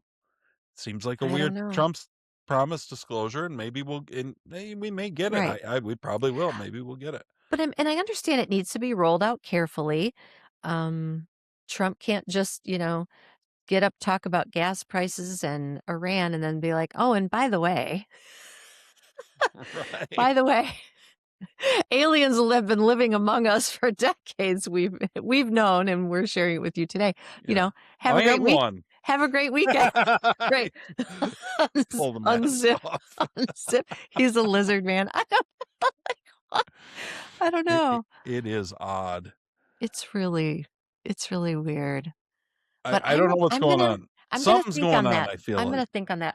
It's so funny because there are people who have no faith. Now I'm gonna leak over into Beers with Jesus a little bit. Mhm. There are people who aren't comfortable believing in God or having a faith in something that they have no evidence that evidence. Right. They don't have proof, scientific proof. Yeah. And yet I think to myself, what would that proof look like? Because Yeah, I don't. if Jesus came today, showed up, started preaching on the corner with a Yeah. megaphone, sometimes there's a guy preaching on the Yeah. corner with a megaphone. 100%. People would just think that he was crazy. Yeah. So I'm curious Which is what a lot of something. people thought at the time. My guess would be, Mhm. well, Sure. if Jesus hadn't already come, if instead Yes. of coming Yes. 2,000 years ago, he came Yeah. now, Mm-hmm. then I don't know exactly how the details of the story would diverge, but my guess is the story goes exactly the same way. Once we realize Probably. God shows up, we kill him. That's what creation. God created a creation capable of killing him. Mm-hmm. No, they couldn't make it stick. But Right. that's not that. You know what I That's mean? right. That's right. So, but I think that's such a great question, and I'm going to think on that for a while. I'm going to think, if I were a scientist, what would proof of God really look like? What would the form be? What would the evidence, what would it be? See, I don't.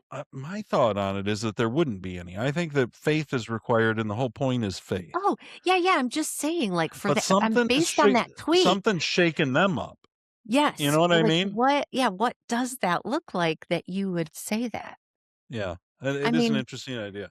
because I don't think that God is appearing in a vision in these labs, I don't think so either. and they're going to their superiors and saying, "Hey, God just appeared to me," and they're like, "Yeah, we think you ought to fly with your family this weekend for a little vacation." Yeah. I just don't. I don't think that's how it's going. Do you think that it would significantly impact society if we found out that there had been a more even more technologically advanced, I don't know if race is the right term, species of humanity, Species. whatever, Mhm. prior to this existing timeline that we've been on, and that they were all destroyed, and yet they were relocated into the ocean or wherever, and Okay. now they're just coming back out to tell us about, listen, this is The what dangers of AI. this is the end where technology ends is Yeah. here, or where your search for science and technology ends. Let me show you, and it ends in a massive destruction of humanity. You know what I mean? Would Right. that would certainly shake things. Well, you would certainly have Yeah. entire industries, whether it was Silicon Valley, whether it Mhm. was anything, that everything they have is based on continuing this ride. And Mhm. if it suddenly became clear to humanity that if we continue on this ride, this is the end. I think that's kind of AI maybe is that idea that we advance to the point where we make ourselves replaceable. Right. You know what I mean? Mhm.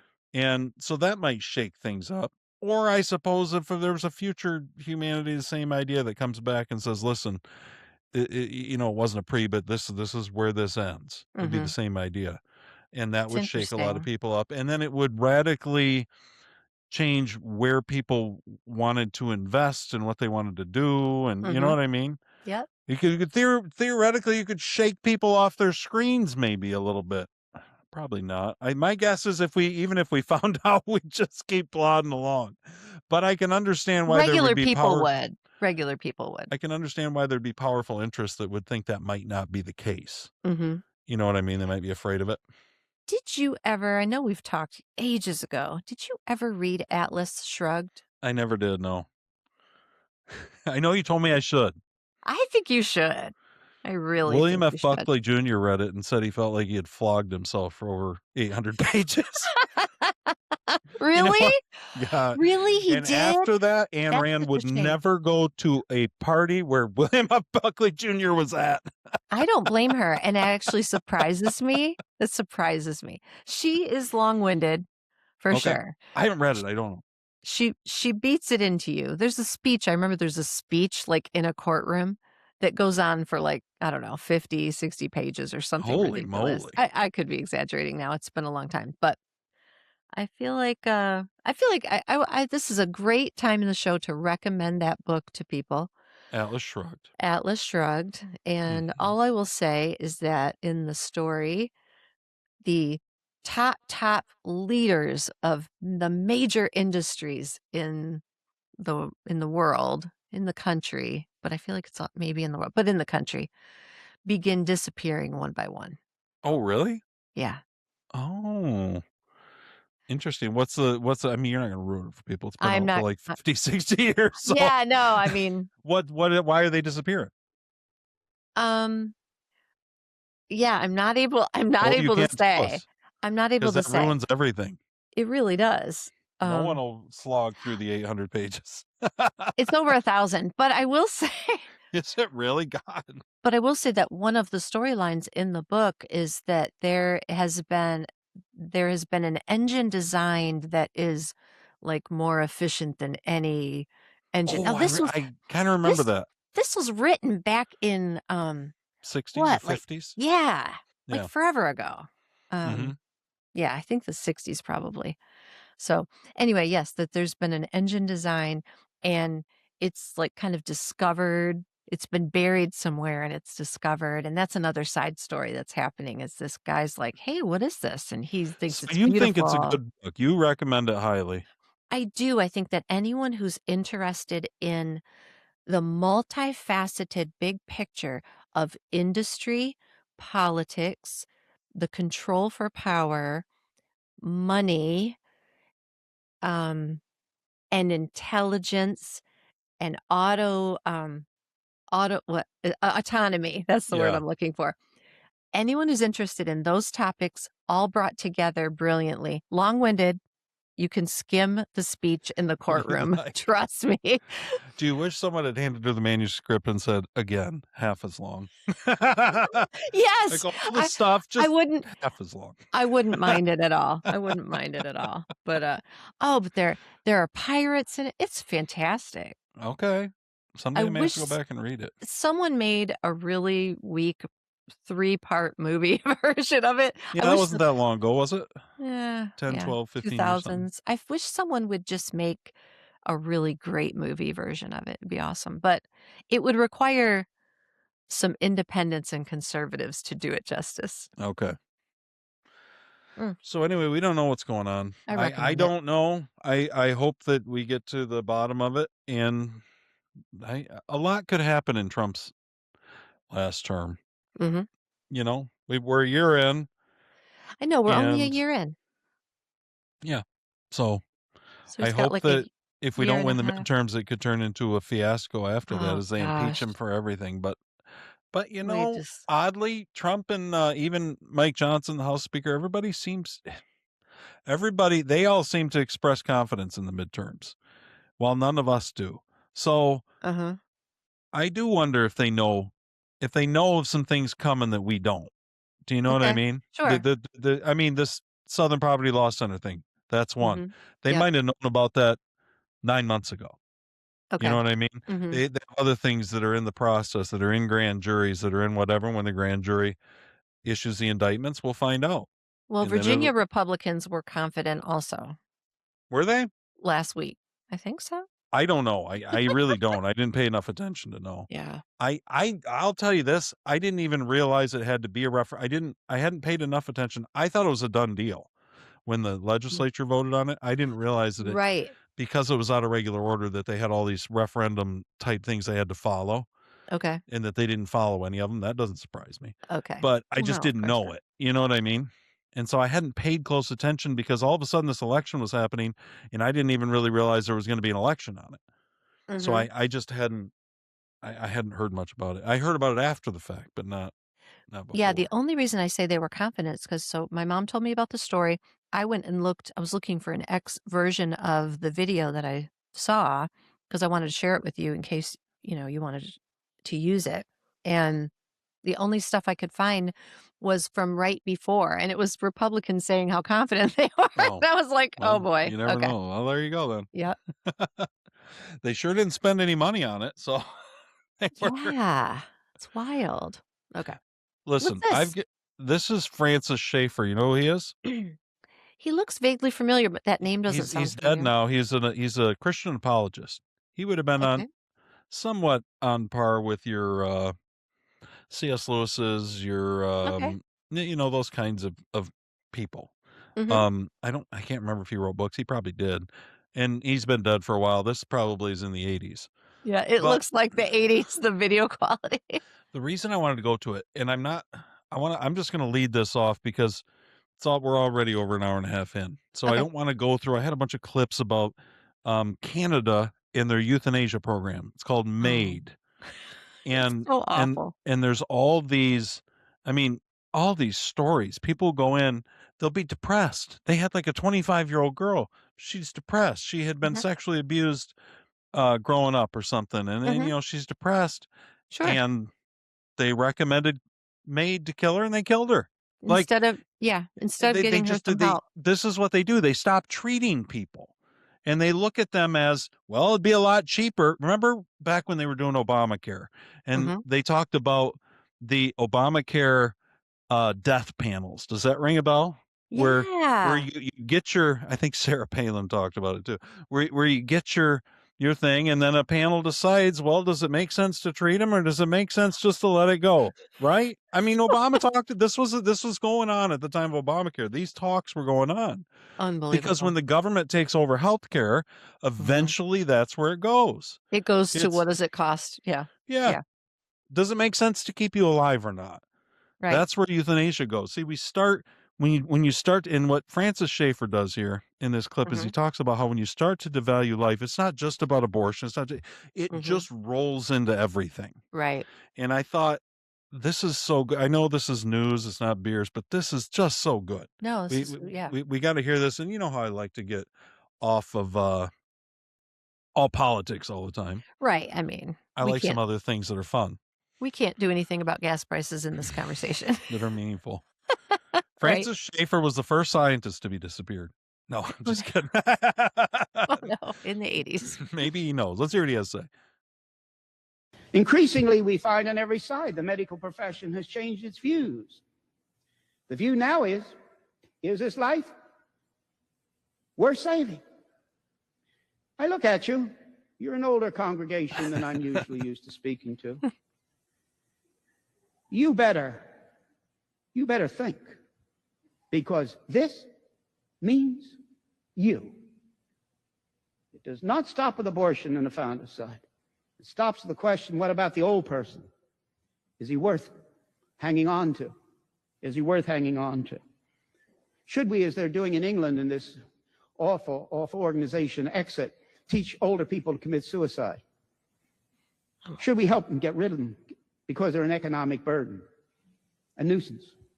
I want to tell you, once you begin chipping away in the medical profession at the intrinsic value of human life, founded upon the Judeo-Christian concept that man is unique because he is made in the image of God, and his value is not because he's well, strong, a consumer, a sex object, or any other thing. His value is intrinsic because he is unique in the universe as made in the image of God. Amen. That is where whatever compassion this country has, and certainly it's far from perfect, and it's never been perfect, nor out of the Reformation has there been a golden age, but whatever compassion there's ever been, it's rooted in the fact that our culture knows that man is unique as made in the image of God. Take it away, and I just say gently, the stopper is out of the bathtub for all human life. Pretty good. Wow. That really would fit. That really fits with where we're at in beers, because we just talked last week about God making man in his own. We're in Genesis 1, or we were last I week. think We'll you be in need to Genesis play. 2 I think next you week. need to You think play we should that. play And beers? I didn't know yeah. to play it because it tied in so well with the MAiD and the Oh yeah, no, I think you Canadian should play it euthanasia and again. stuff. We should. I think you I should was play it thinking that again. while I was Share it listening again. to it, because I thought, God, this is perfect for beers. This It is is. exactly what we're talking about. But Todd, it's so easy when people say, "Oh, this is a slippery slope," and feel like, "Oh, it's not going to be that bad." But you're absolutely right.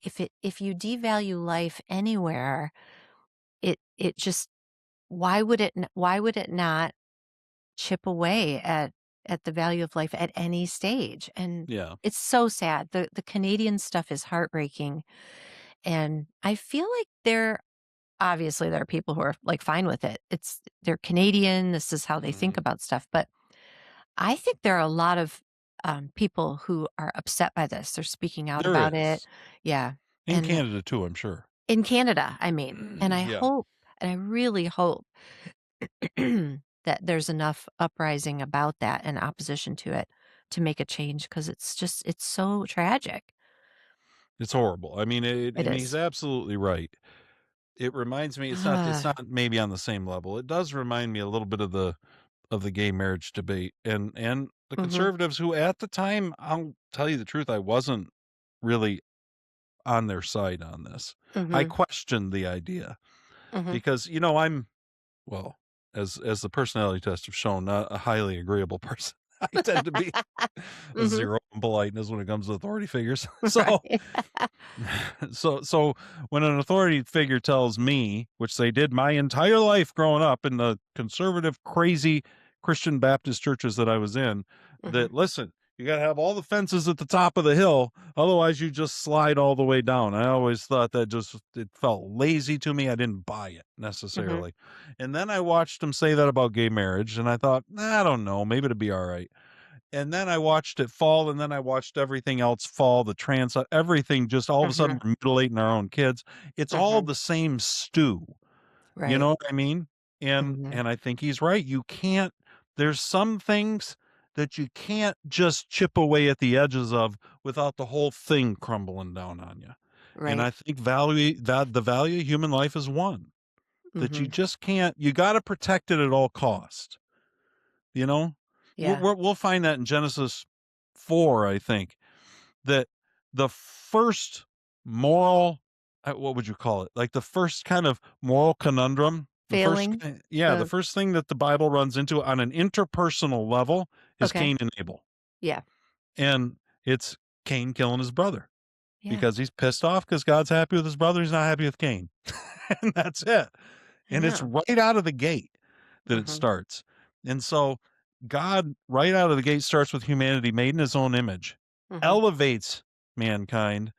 And then what you see through the fall, we're going to see all this, guys. You got to listen to Beers with Jesus. It's so good. And I love that we're in Genesis. I can't wait. I just enjoy it. I can't wait till we get into the stories at the end. I love this. I love all of it. I do. I love the Bible, but listen, Genesis is one that it's just fun. There's a lot going on. Underrated? Do you think I Genesis is think it's underrated? fabulous. It's a fabulous book. And it gives you the beginnings of so many things, and you see everything that was a problem at the beginning. It's still a problem now. You know what I mean? Like it was just broken at the beginning. And so I thought Schaeffer's take on that was great. That's There's very good. one other quick thing I want to, oh geez. How did I get to what a view means on X? Oh, Sorry, guys. while he figures that out, thank you so much for listening. Please share with your friends. Yes, please do that. Because we want to know that these views actually are followers and listeners. We appreciate Follow us, everybody. subscribe, rate us. Yeah, Give us tell a your friends. Follow give us us on 10 out of subscribe 5 on rating. YouTube if you can. Subscribe on Apple. Give us I think on Apple Podcast you can give us like a 5-star rating. I heard Yep. somebody the other day say only 5 stars and 1 stars did they care about. I didn't know what that was about, but I'm not a big tech guy, so maybe the middle They said ratings don't mean much. I don't know. I thought, what is it? Why would you say that? But he would know You more know, than I do. I was So gonna say, you know why? Because people like overthink it and then I'm not gonna give it a 5 because it's not like perfect. And people are yeah. so dumb. It's like it should just be like a thumbs up, thumbs down, or something. I don't But know. send clips to your friends. Text them a clip. I got clips all over. We put them up on YouTube, on X, on TikTok, all over the place. And or toddsworld.net. Just send them to toddsworld.net. They got links to the podcast there. The first thing you're going to run into is a link to, there's 4 links: Spotify, Apple, YouTube, and X. Okay. And we're on other things too. If you like Pandora, if you like iHeartRadio, whatever you want, probably you'll find us there. But those are kind of the big ones, I feel We're like. still on Substack too, right? We're still on Substack, yeah. We Mhm. don't get as much on Sub, but I don't push Substack as much, so it's Yeah. not, We kind of started there because we were doing the yeah. show through that, right? At first. So, but Anyway. anyway, I love it. That was a great. I want one more clip, Carrie. I Okay. played this for Nikki and Allie, and I said, "What do you guys think of this?" And it's about the pill. You're going to find she asked this guy, and it's not like a preachy thing. This is just kind of, I don't know if he's a researcher or what, but he just kind of gives you the straight dope on what kind of the pill has done to the sexual marketplace. I thought it was kind of interesting. Okay. And probably you'll be like, yeah, I know all that. This is exactly what I thought. Okay. But I thought it was good. Okay, So, this is not about the pill and is it abortion to use the no, pill? it's not Okay. that. Okay. It's just, what was the pill's effect on the dating pool? Got it. Oh, And yeah. I found it kind of interesting. Mhm. So, how, in your view, has contraception and its widespread use impacted the sexual marketplace? Profoundly so. For one thing, it keeps people not pregnant and circulating in the market for much longer periods of time. The market doesn't clear very well. That's an and hasn't interesting for a long line. time. Meaning people remain in the market, shopping, Remain. trying out different people, etc. Trying on different people. As opposed to getting married. So the mating market pre-pill was much more unified and cleared much quicker. I think about you had more premarital pregnancies back then too, for sure. When my grandparents got married, my uncle was on the way. This was 1929. That was a fairly common experience, not because people were cavalier about sex. People are now cavalier about sex because they presume that pregnancy will not occur.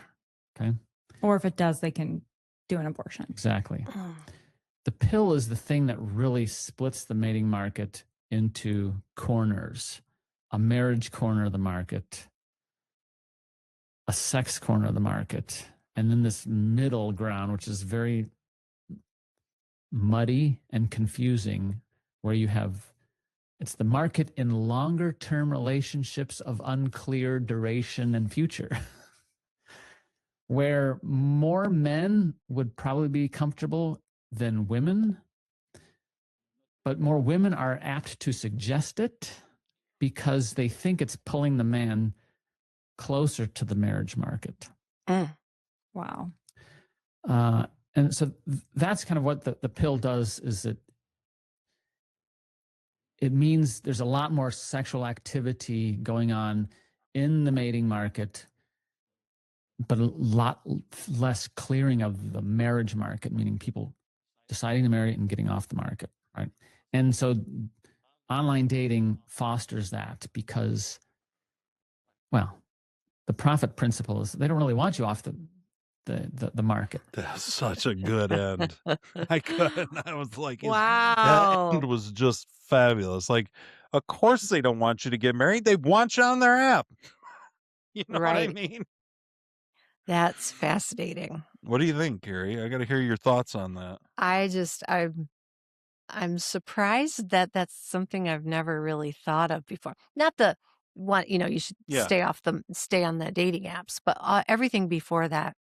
The way he put it all together, I thought was just, and like I said, it wasn't preachy. He's just saying, this seems like what it's done. And I thought, it Yeah, does seem like what it's exactly. done. Like I he pretty think much nailed it. I think he pretty much did. 2.5 minutes. We needed that kind of brevity out of Ayn Rand.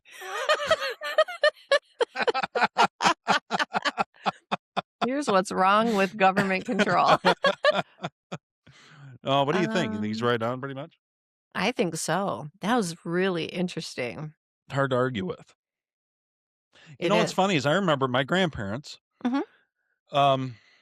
were my grandma before my dad was firstborn, but before him they got married because she was pregnant and Okay. had a baby, ended up And that's dying. a long time ago. Yeah, when my dad was born in 50, my parents was probably late 40s, Mhm. and yeah, there wasn't the pill, it wasn't contraceptive. They were pregnant, and they got married, and then the baby died.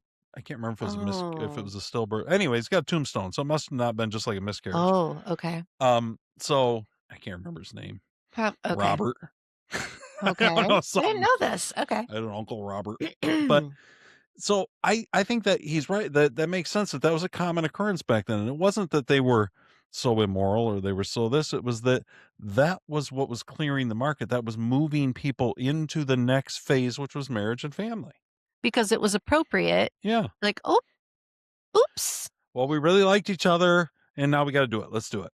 Yep. And I don't know that was a bad thing necessarily. I don't think so either. And I know you could argue the whole, like, women, they weren't able Yeah. to take care of themselves and all that stuff. So it's a little bit different. But yeah, that's just It'd be interesting to hear, someone like your mom's take on that, like Aunt Mhm. Nancy, who's a little older Mhm. boomer, went Mhm. and she would have seen, I think she was born around the same time as my dad, 50-ish, Mhm. around Mhm. there.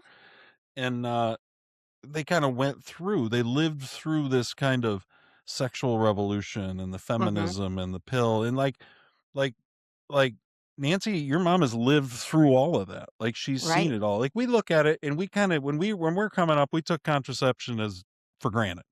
You know what I mean? Oh yeah, it was So like, I'm born in 75, and whatever. well, I was gonna say, and you're like, when you start getting sexually active, like our generation, that was your biggest fear. Yeah, you gotta get on the pill. I I mean, know, like I got to prevent this. and But there was yeah, all kinds of reasons to go on the pill. Like it helped with like PMS, people yeah, said, or PMDD, all these different things that it would kind yeah. of regulate your hormones. There was benefits that I remember hearing about. There are, but now, like however many years later, It's questionable. all the cancer research is like, how long were you on the pill? Because you're also messing with your body's natural Well, yeah, and then probably leads balancing of to things. directly to what we have now, which is a lower than replacement birth rate. Yeah, Because they say that being on the pill for a while, it lowers your fertility, right? Isn't hmm that kind of a well-known thing? Or am I I wrong believe. on that? I think it's something that they question. Okay. It did not impact my my fertility at all. Gary got twins out of the deal. I got twins second time around. Woo! But um, but yeah, I'd be curious about her take on it too. I'm not sure. She and I haven't really talked about that Yeah. topic, but It would just be yeah. interesting from a perspective of somebody that kind of watched it all. Mm-hmm. A little older that they kind of watched it and then now Yeah. can look back and say, because I look back at it now and I have seen, it seems to me like the pill is kind of, it's going down in favor some in the last 10 years. Does that Do you think seem that's right? because? Well, does it seem? Is that because there are other alternatives? I don't know. I don't pretend to know. I'm not, I don't know. Yeah. I've also, it seems like in the last 5 years or maybe 10 that younger kids are getting pregnant earlier and wanting bigger families, and so that it seems like there's a cycle, I guess is my point. Like there's a shift. Sure. It's different than it was when I was coming up, when I got married. I mean, we didn't have kids. I think Ronnie was 28 or 29. I mean, we Yeah. wanted to have our 20s and just enjoy life. And Right. I don't know that that was right. I'm not saying it was right. I don't Mm-hmm. know. I mean, maybe Catholics have always been right all along on that. That'd be one of the things. I don't. Well, I was going to say I didn't follow that. Like we Right. used contraception, but there are just other choices. So I don't know. Like there's IUDs. I think are making a comeback, and Mm-hmm. now obviously condoms are used for more than just pregnancy Mm-hmm. prevention. Now they've got female condoms, and now they've got like the injection into the arm. Is it Depo-Provera? I don't know, but I know what you're It's like talking a about. 5-year thing, Some and little it's thing like they stick in your arm that it's like birth control for 5 years, but now there's like a it's a problem lower with dose or no, I don't know. it's like time release, but for Okay. years. But now they're saying like, oh, if you had Depo-Provera, like you run the That's a risk of this. problem It's like too. again, I just think you gotta be careful. But if the pill usage is down, I would guess it's because of other alternative choices. Well, people are But having less sex too. you think Kids so? are having less sex. I know they are. Every study Because they're says it. just not out as much? It's a very odd thing that as it's something that is kind of counterintuitive that I wouldn't have necessarily but Yeah. as the sexualization, the overt sexualization of Mhm. society has increased, Mhm. the actual amount of real sex has decreased. And that, I mean, it Yeah. kind of makes sense now Oh, right here sitting here, it makes sense. It wouldn't have 15 years ago if you'd told me that, or 20 years ago. You know what I mean? right. But we've seen like what it's done. I mean, Yeah. it's devalued. We're talking about devaluing life. Devaluing sex has That's what it seems like. changed. Yeah. Yeah, it's kind of like, I mean, okay, when we were young, we were taught the stuff Mm-hmm. that sex is supposed to be, supposed to wait till after you're married. You have a family, it's a beautiful thing that you share, et Yeah. cetera, et cetera. Well, that all sounds really good, but like at some point, I don't know, kids are like, oh, that's like, and I don't even think just kids. I think people are like, oh, that's old fashioned. Yeah. And now it's like, yeah, like do whatever feels good. And it's like, well, if that's all it is, you could do that all by yourself. You Well, know? it is, yeah. Well, and now you can get And now you can get a sex robot for you can get $10,000, it. or you Yeah, will you be can get able a to. sex robot, or you can get addicted to porn. Right. And So it's basically, just, and it by wrecks pulling sex out of the relational, Yes. which I guess is what we've done, right? Mm-hmm. Kind Yeah. of. I mean, there is a cultural, I don't think we've done it everywhere, but there are But people. it's Yeah. become true that as you give in Mm-hmm. to, let's say, temptation, or as you Mm-hmm. give in, the old word sin was often used. As you give in to sin, Mm-hmm. that you expect that, well, at least I'm going to get to enjoy it. I'm going to get this. But then what you find is down the road, it implodes on itself. God wasn't trying to keep something from you. He was trying to direct you down the road to where there was the most long-lasting fulfillment, where this was Right. the best. This is Right. just what I made it for. And how does he know? Because he made us. Because Yeah. he created us. Exactly. And we don't trust it always. We go our own way and Join Beers with Jesus mess it tomorrow. up. Come back and you'll find out he made us. And how that guy just described how the middle is like muddy. Mm-hmm. Yeah, that's just what I heard. Like And that is where we make people it, are, and we you make it can tell muddy. there's just a lot of dissatisfaction. I think Mm-hmm. what we see a lot in Gen Z is probably the right one, Mm-hmm.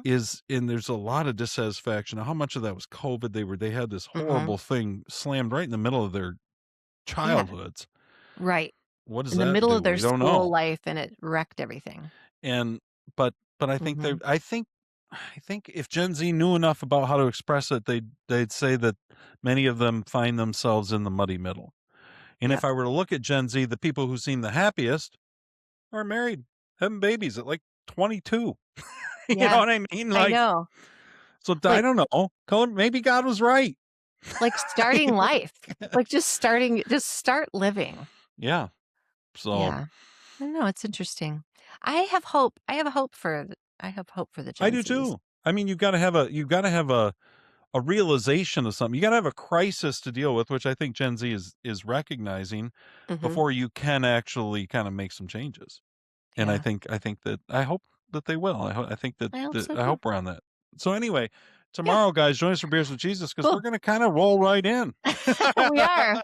We got a little preview. It's kind of fun. Maybe we'll play a Francis Schaeffer thing again if you think we should. Definitely. It was so good. So, okay, guys, listen. It's 2 hours in. I think we've done all we can do. Nice. We've given you all the news fit to print. Isn't that what the New York Times used to say? Oh gosh, was that their That was their tagline, believe it or was not. their tagline? That's pretty shocking. Now their tagline is, "You used to make $300,000 a year doing nothing for an NGO." Now you are working at Starbucks for $19 an hour. Yeah. Oh well. I think it seems to me like that couldn't happen to a better person. I know. I'm sorry. I'm going to agree with you callously. Terrible. Bureaucrats are real low on my empathy list. Yeah, especially ones that claim to work for a nonprofit. Exactly. I bet she had a sweet gig. I Yep. bet she thought it'd never end. She was the most profitable at a nonprofit. And I bet she voted Democrat straight ticket every time. Mm-hmm. Well, listen, guys, join us next week. Like things, you know what I mean, all the stuff. Just come back and join us. We appreciate you. Go to toddsworld.net, read some books. I'm telling you, the audiobooks are great.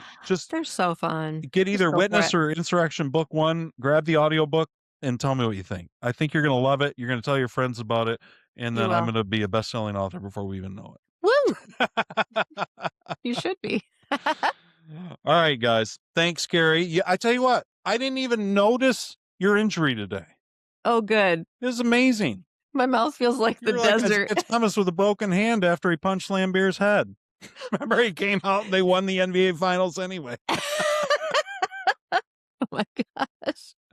I thought you played great, wounded or hurt.